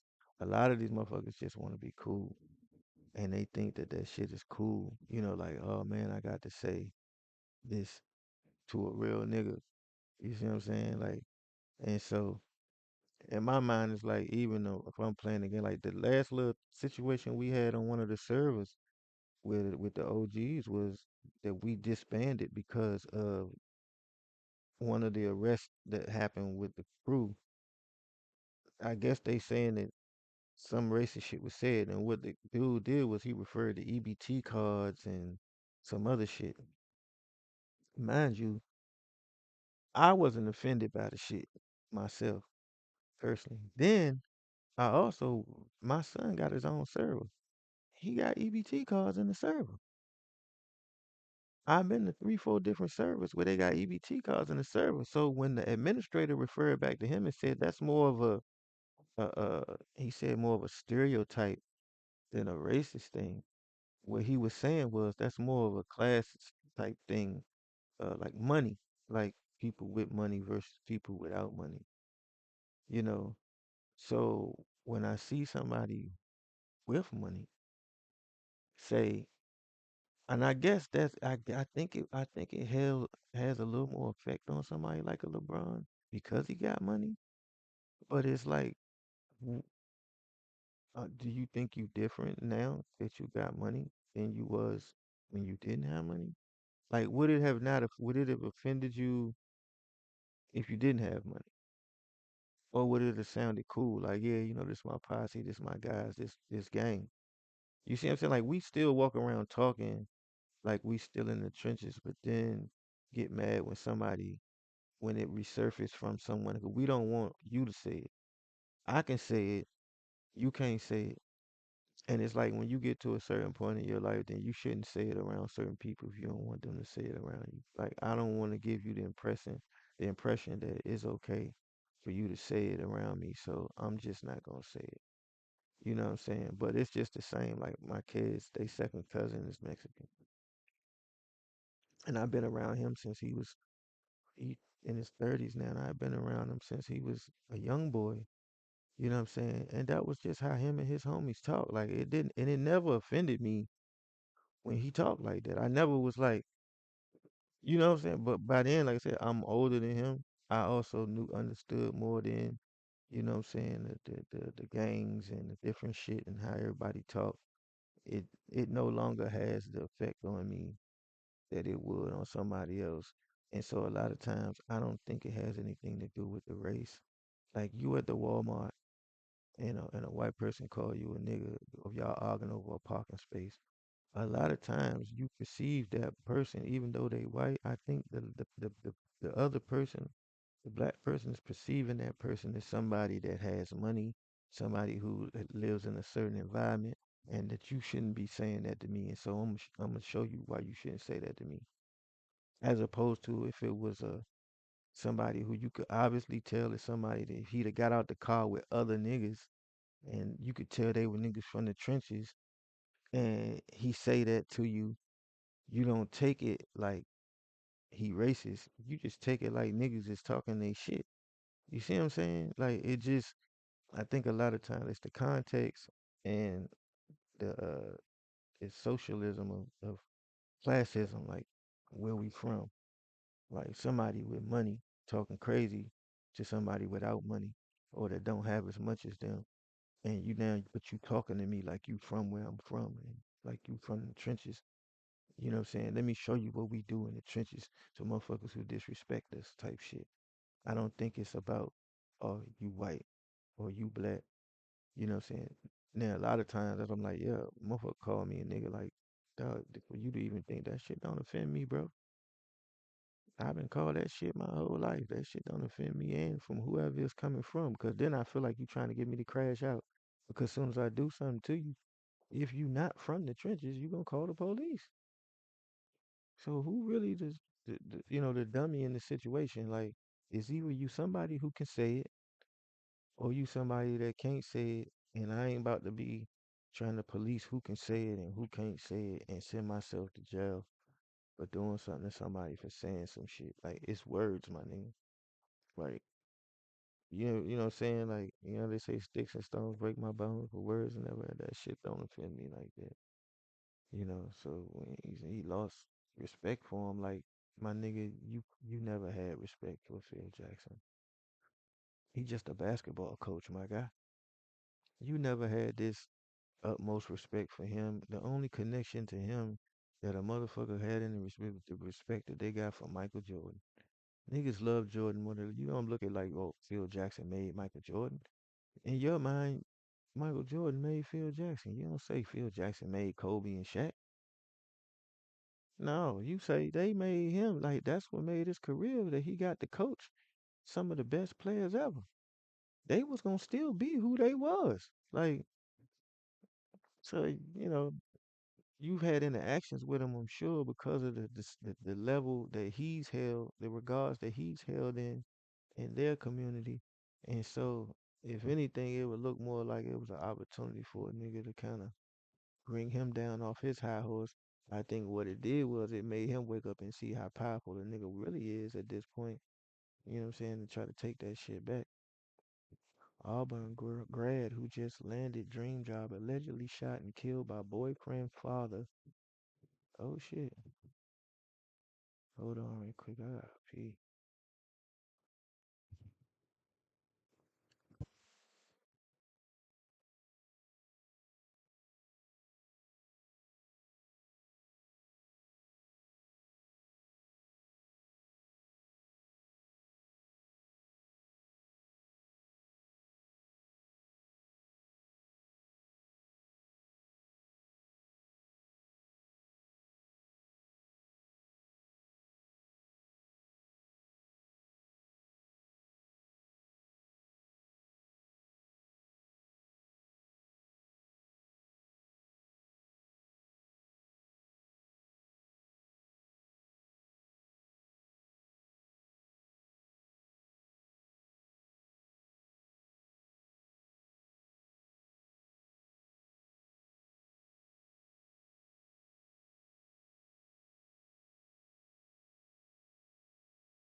Auburn, that's up the road. Killed by boyfriend's father in Alabama? What happened?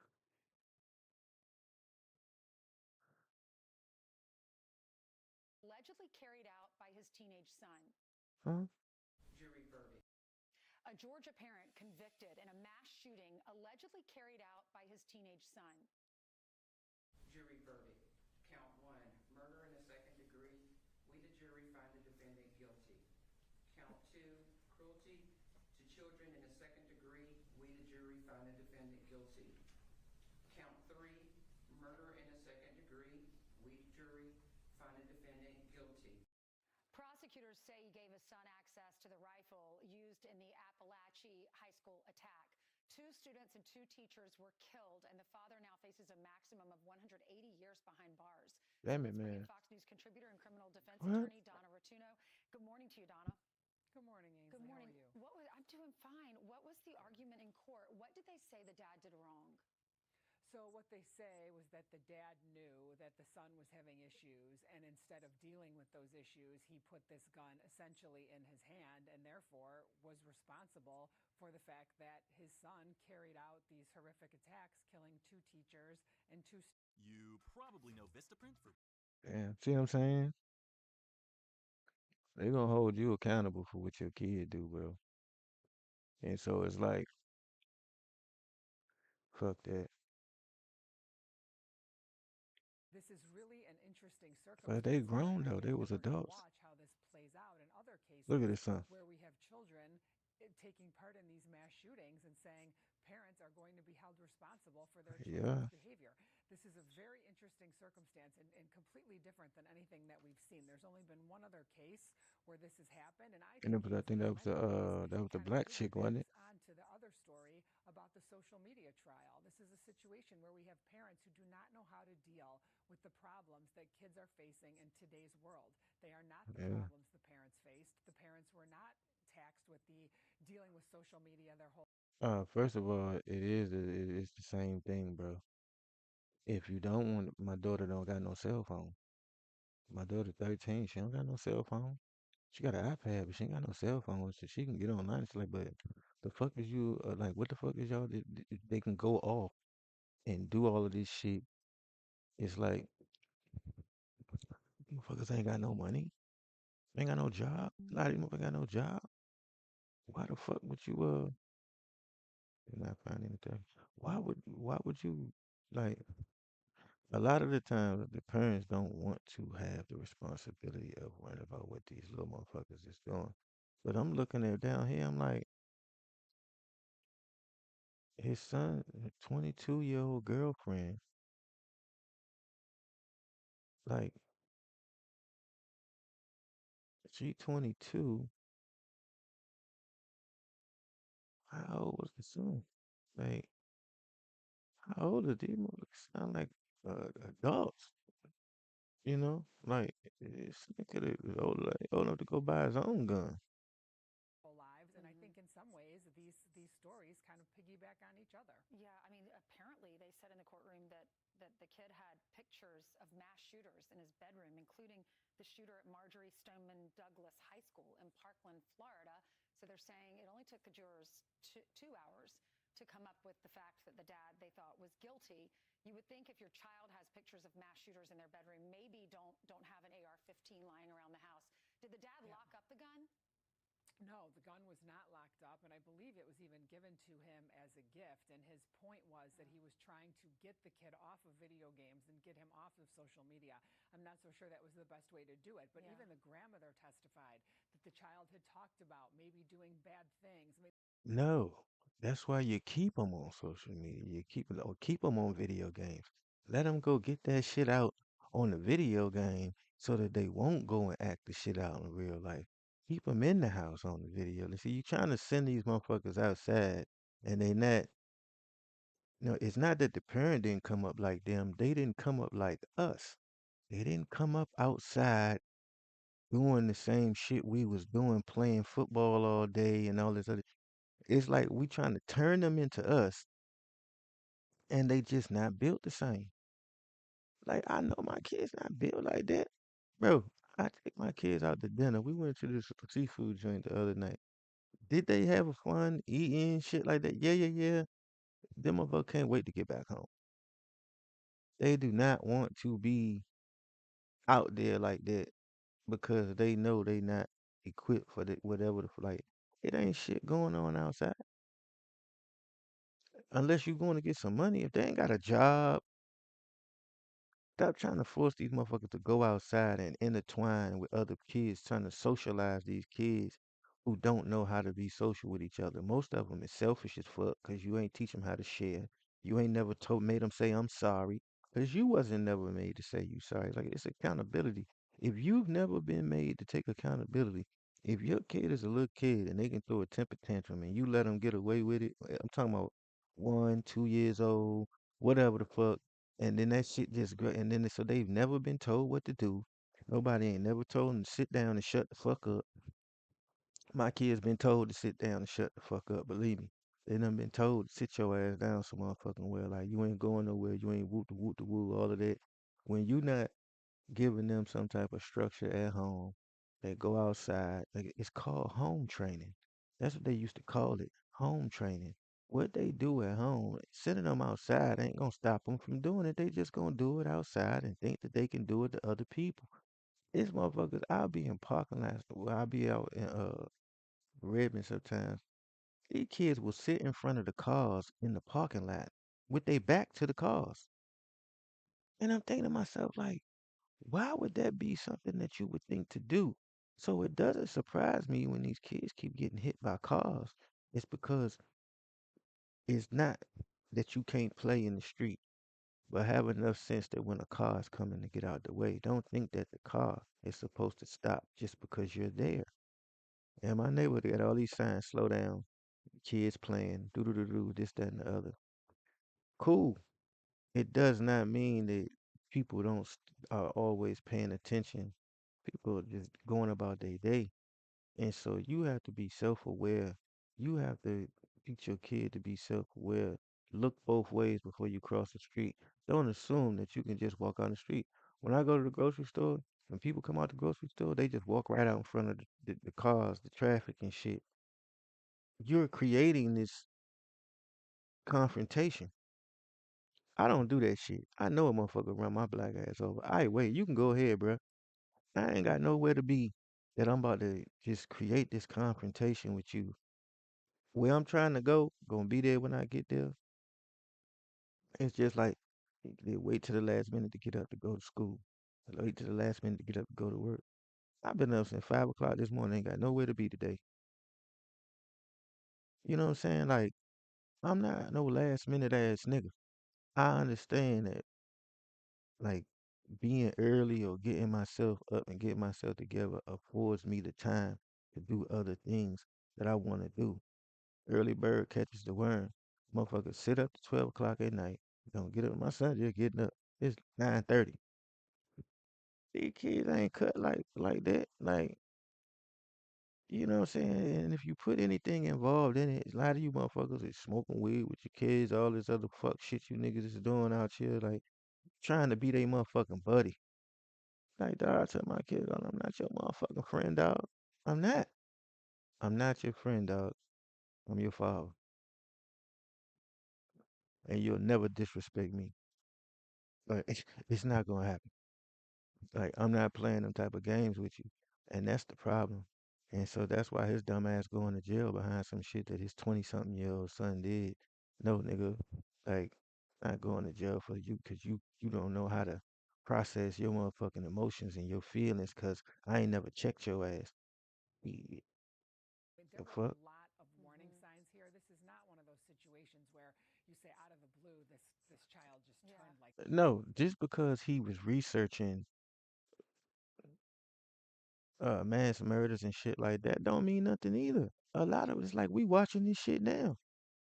That don't mean that a motherfucker gonna go do something.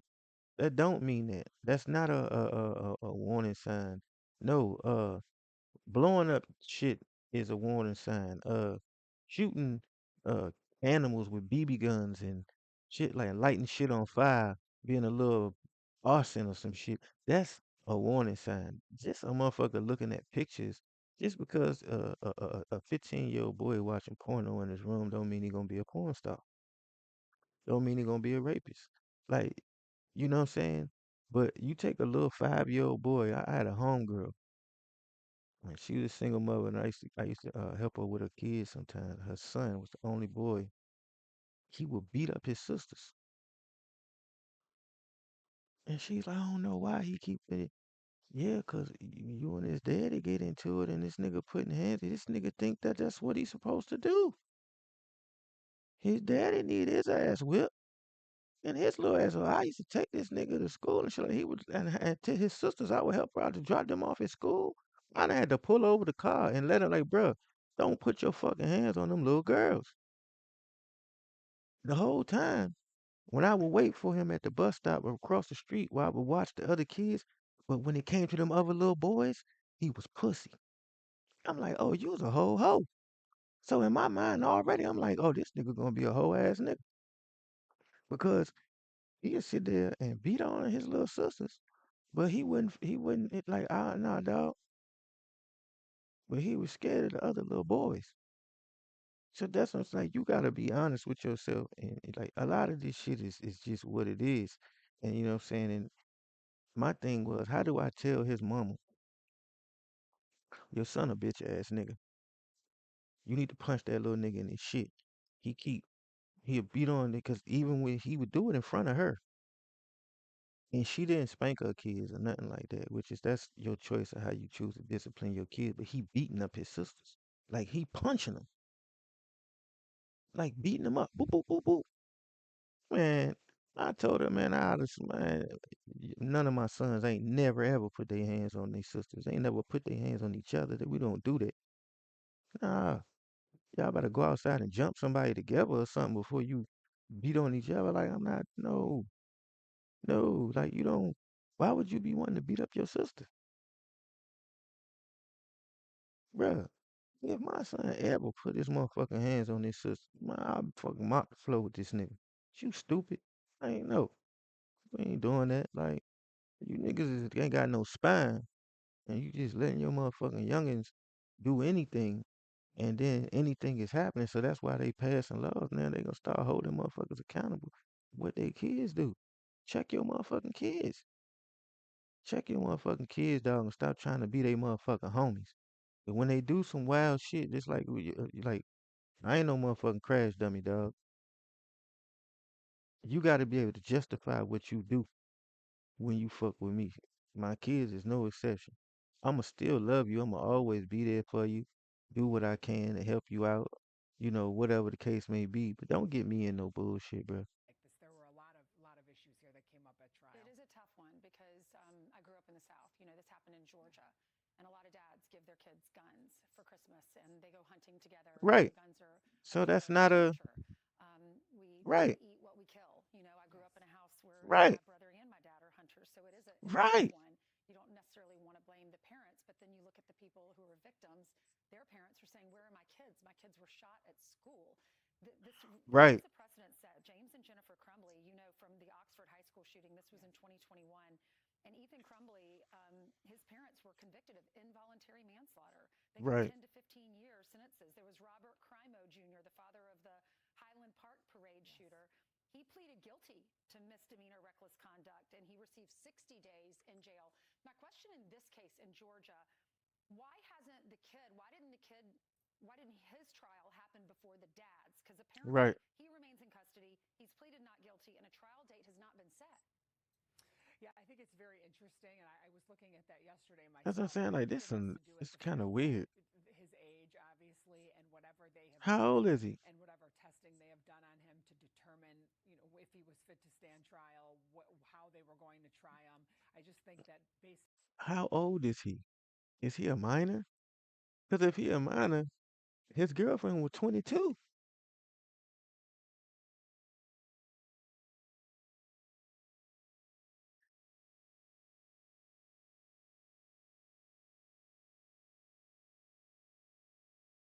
Like it's like even the way this shit is written is like an Alabama man is facing charges 2 months after allegedly shooting his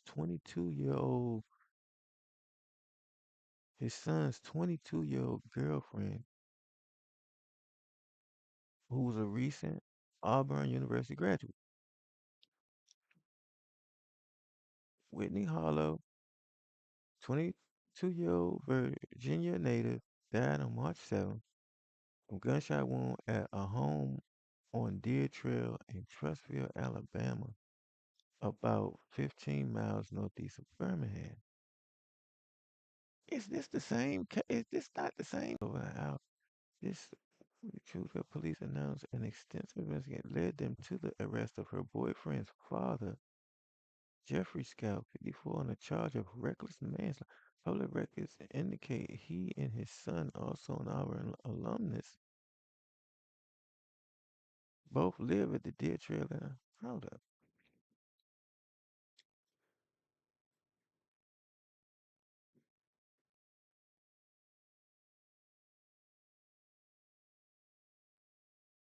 He must be two different stories.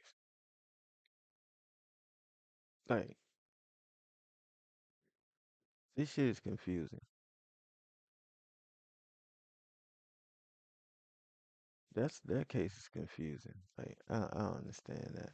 That's some wild shit.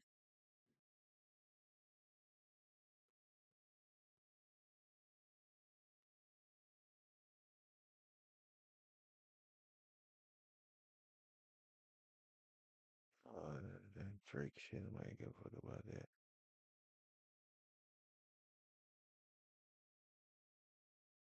They recreated GTA in real life, then real cops started chasing them.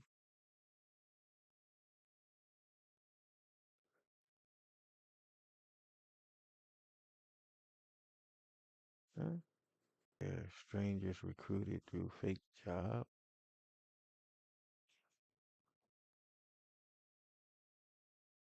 Love this game.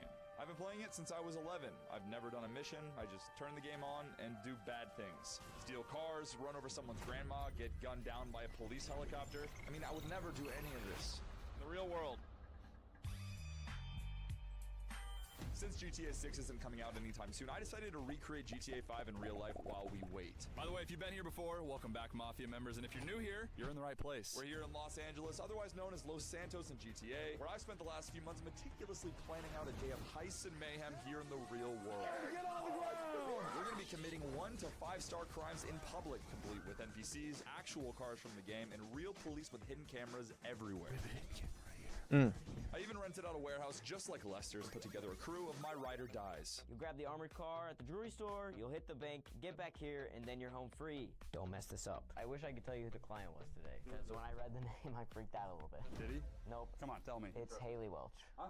It's Hawk Tour. That's huge. I know. Let's go in, baby. Team on 3, 1, 2, 3, team. Let's get it. There you go. Oh, you're probably wondering who that guy is. I almost forgot. Our newest recruit is on their way right now. I'm so nervous. Our crew today includes real people who answered a vague Craigslist ad that offered quick money as long as you don't ask too many questions. Thanks for the help today. Appreciate it. Yeah. And they have absolutely no idea what's about to happen or that they're about to get their first star. Hey, hey, hey, hey, hey. Whoa, whoa, whoa, whoa, whoa, whoa. Can you roll your window down? Can I talk to you for a minute? Go, go, go, go, go. Dude, get in the passenger seat. Stop. Okay. Stay back. Sorry, guys. My car. Hey, I'm talking to you. Okay. Get the fuck out. Dude, you gotta lay off. This feels like a heist action. Stop. Sorry. This guy. Sorry about that. It's okay. Okay. Crazy, right? Yeah, no, that's a little rough. All right, let's get out of here. Meet Jeremiah. I'm new to the LA area. I'm normally from Texas. I'm just looking for a good work. Cyrus. Sounds very much spontaneous. I'm cool with I take life, as it comes. And Sarah. I've taken on this alternate personality who does astrology and tarot. Money needs to be made, so I'm answering your ad. I'm glad to have you today. This should be really easy. Whoa! Whoa, whoa, whoa, whoa, whoa, whoa, whoa, whoa, whoa, whoa, whoa. Oh my god, dude. Oh my god, dude. What should we do? Hey, are you Amazon? What? She's got it. You're running, dude. Alright. Sorry. He ran into you. I know, that's what I'm saying. Dude, you literally ran into my car. Dude, you ran into my car. Both of us? Hey, we're go- Hey, no, hey, dude. hey! It's okay. We'll be back. Okay. That dude's insane. Yeah, I think that guy was stealing stuff. Yeah, it looked like it, right? Yeah. What the? It's all good. You okay? Are you okay? Oh, I think we're supposed to do that. Yeah. Okay. I'm sorry about that. Oh, that's freaked me out a little bit. あなたうんこ好き？日本語わかんないか？ I think that guy's okay. Him? No, like the guy that ran across. Oh, he's probably fine, right? Oh, so he don't know. Eric, this is some wild stuff already. Yeah. The heist today is a GTA classic, robbing a bank. And our first mission objective is to acquire an armored car. What do you mean, like an armored car? Like And Beans is about to tell us how to get it in 3, 2, 1. Yo. You're gonna head over to Main Street, a place called Globe Jewelry. There's an So boy don't know. outside. You're gonna get the keys, take the car, or this whole thing. That's crazy. That's real like, oh boy, so he don't know. The black dude don't know what the fuck going on. But he's still going for the ride though. It's crazy. I'm starting a social revolution and a new religion, and Really? I'm working on some propaganda. I like your vibe. Oh, so she don't know either. Okay, so certain ones don't know. GTA. You have a Mustang? GTA. You should take in your car. You just can't drive it, man. Me? Yeah. What do you mean? But yeah, track record so far. Out of all of our crew members, Cyrus was the most excited. I'm like saying this in a good way. Yeah. What did I get myself into? In a good way. Oh, you're about to find out. So I asked 2 of our cops to keep him on his toes. Oh, there's a little heat on us right now. Is it us? Is it us? I don't think so. Maybe just let him pass us. I think we're fine, bro. That's crazy. All right, we're here. So he didn't know. Okay, so those are the people who don't know. Just leave it. This car is actually identical to the free crawler from GTA, but what Sweet Jeremiah doesn't realize is I don't have the keys to this car. You're going to have to take them. Do you need these hockey masks? Just keep an eye out for me and hang out right here. How's it going? Good to see you again. A pleasure. I need to borrow the armored car. And by that, I mean give me the keys. Speaking English? No English. Nihongo. Please. Okay. Give me 1 sec, guys. I am about to go Gangnam Style in here. You don't give me the keys. You don't want to see that. You can. Oh, you don't want to give them to me. We have a turbulent relationship. We got brass knuckles, grenade launcher. Let's go with the bat. I really didn't want him to do this. Okay. Keys. I swear, dude. I'm gonna take this too. I will wash it, okay? All right, let's go. Sorry, dude. This motherfucker still got in the car though. You good? Good? Yeah? Okay. I don't. He just gave me a thumbs. That's crazy. See, I just go to show you how much people will just go along with some shit. That's crazy. This motherfucker, see that this this shit was a wild ass idea. By the way. Come on, baby. Yeah. Yo. Clock's ticking, Eric. Tyler's got the charges. Meet him at the gas station before he goes rogue. We're picking him up. Hurry up! So far, you think you would do this? Could be you and me, man. Hey, as long as it pays, we're good. Well said, my brother. So you were a personal trainer. So if we get any heat, you can take somebody out, huh? Don't look now. There's a cop to our left. Oh, God. They might just think our tracksuits look cool. Let's hope. I need you to stay relaxed. Just relax. Oh, we're so close to losing our stars. What? It's actually weird. Just stay quiet. What? Seriously though, bro, what's up with the cops? Howdy, folks. It's an interesting vehicle. Eric. Yeah. Don't we have to walk me out? You're right. Oh, they're following us. They're following us. It's right there. There's Tyler. Watch out, Doe. All right, go. Drive. Go. All right, let's outrun them. We gotta go. I cannot understand you. What happened? Oh, nothing. I'm just not a very good person. I gotta say, I'm loving your vibe on the team so far. This has been awesome. Hey. Ricky, I heard you got some heat on you. Are we still on track, or is this whole thing falling apart already? We're on our way over right now. Eric, focus. Bank. Now. And tell the new guy not to get fancy. Okay. Next up, we have something we all dreamed about. Robbing a bank in real life. Just like in the game, everyone has their role. Doha is going to hack into the system to disable the alarm. Tyler and I are going to rob the place and get the money. And of course, our new crew member has a very special job. It's like the craziest thing you've ever done. Hopped in the car with you guys. What?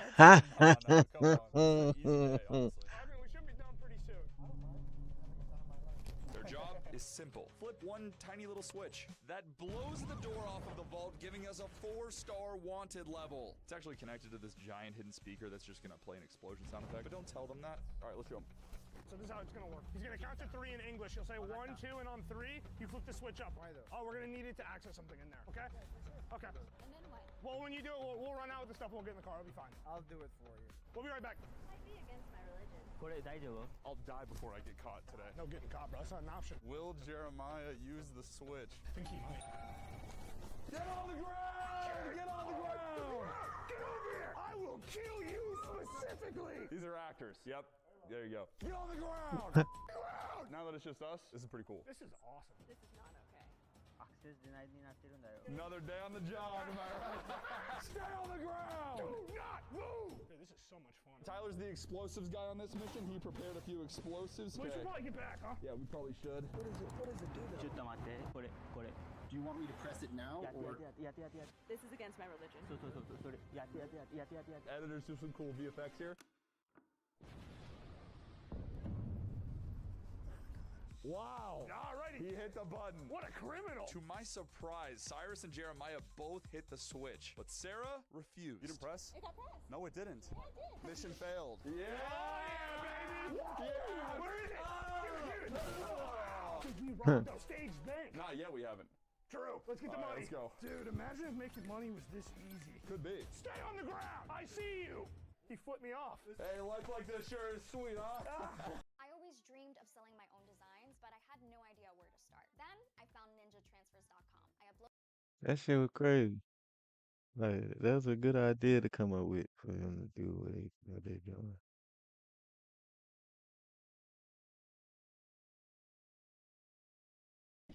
Quick $5 million. No big deal. Wait, why is the alarm going off? This was not supposed to happen. I'm gonna fire Doha. All right, we should probably jog. Great meeting you guys. Here, you keep this, man. You're gonna need to protect yourself. Like and subscribe, please. Yeah, please. All right, let's go. Let's go. Let's go. Car. Thank you for doing that. That was easy. All right. Oh, what the fuck happened? Beans is gone. Okay, just be chill. What the happened? You were supposed to stick to the plan, and you messed that up. Now every cop in LA is after you. Come back to the warehouse. We'll figure something out. We were officially 4-star criminals, but 5 stars sounds way cooler. This is bad, dude. Just heat right here to the left. Heat right here to the left. Heat right here to the left. Careful. Just be chill, dude. Just relax. There's 2 of them. One of them's a black SUV. The other one's just a patrol car. They're on us, bro. Use guns. Like you guys need a gun. I'm gonna tell Beans to fire both you and hire this guy. I should be hired. That's all I'm saying. Dude, they're cooking. Okay, they're swerving around these cars. Damn, this one's been tailing them. Oh my god, dude! Somebody just got hit by a car right there. Really? Did you see that? Did you see that? Last chance for me to get on the highway and run. No, I think we go to the warehouse. What's your vote? He's gonna be pissed when we get there. Hey, here we go. Yeah. Bring it. When I'm gonna go up here, we're gonna park, we're gonna run inside. They're following us. They're following us. They're following us. They're coming up the ramp. They got their lights on. They got their lights on. 3, 2, 1. Let's go. Let's go. Let's go. Go, go, go, go, go, go, go. Go, go, go, go, go. Go, go, go, go, go, go, go, go. You got it? Run. Get down here now.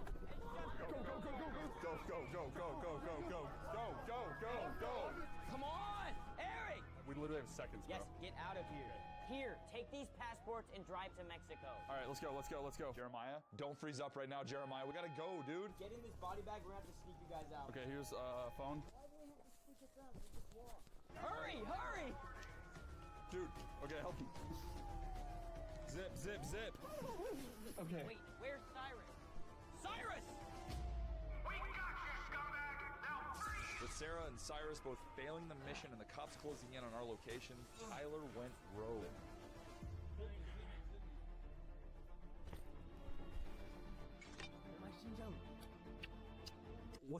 What are you doing? Okay, guys. No, give me the fucking RPG. I'll see you guys in a few minutes. You're an idiot. You're gonna die. I'm gonna hold them off. Take them out the secret back door. Time to nuke these pigs. Black dude got up in that motherfucker.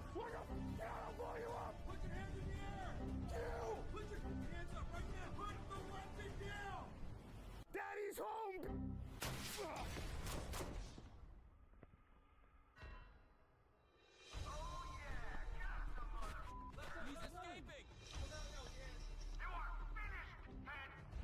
You got the wrong guy. Keep your mouth shut. Where are they? You're chasing ghosts.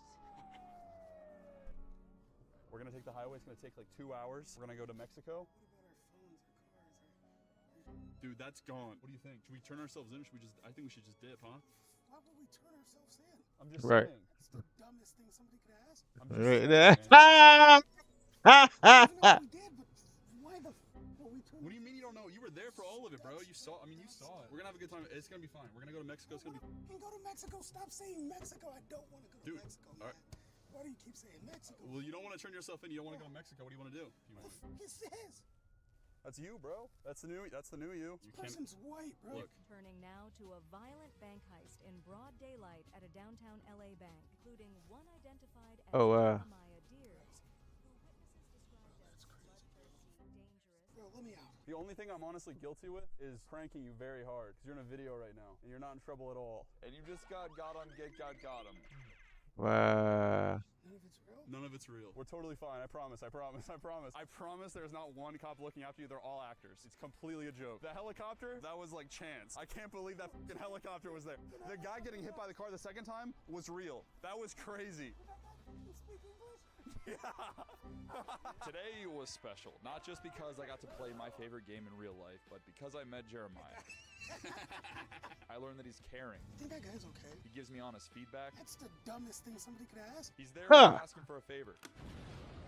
Oh my god. Go, go, go, go. I now know for a fact, even in hard times, he wouldn't turn his back on me. Zip, zip, zip. And that's why I couldn't be prouder to call him the newest member of my crew. We're recreating GTA in real life. Did we succeed? Yeah. Mission succeeded.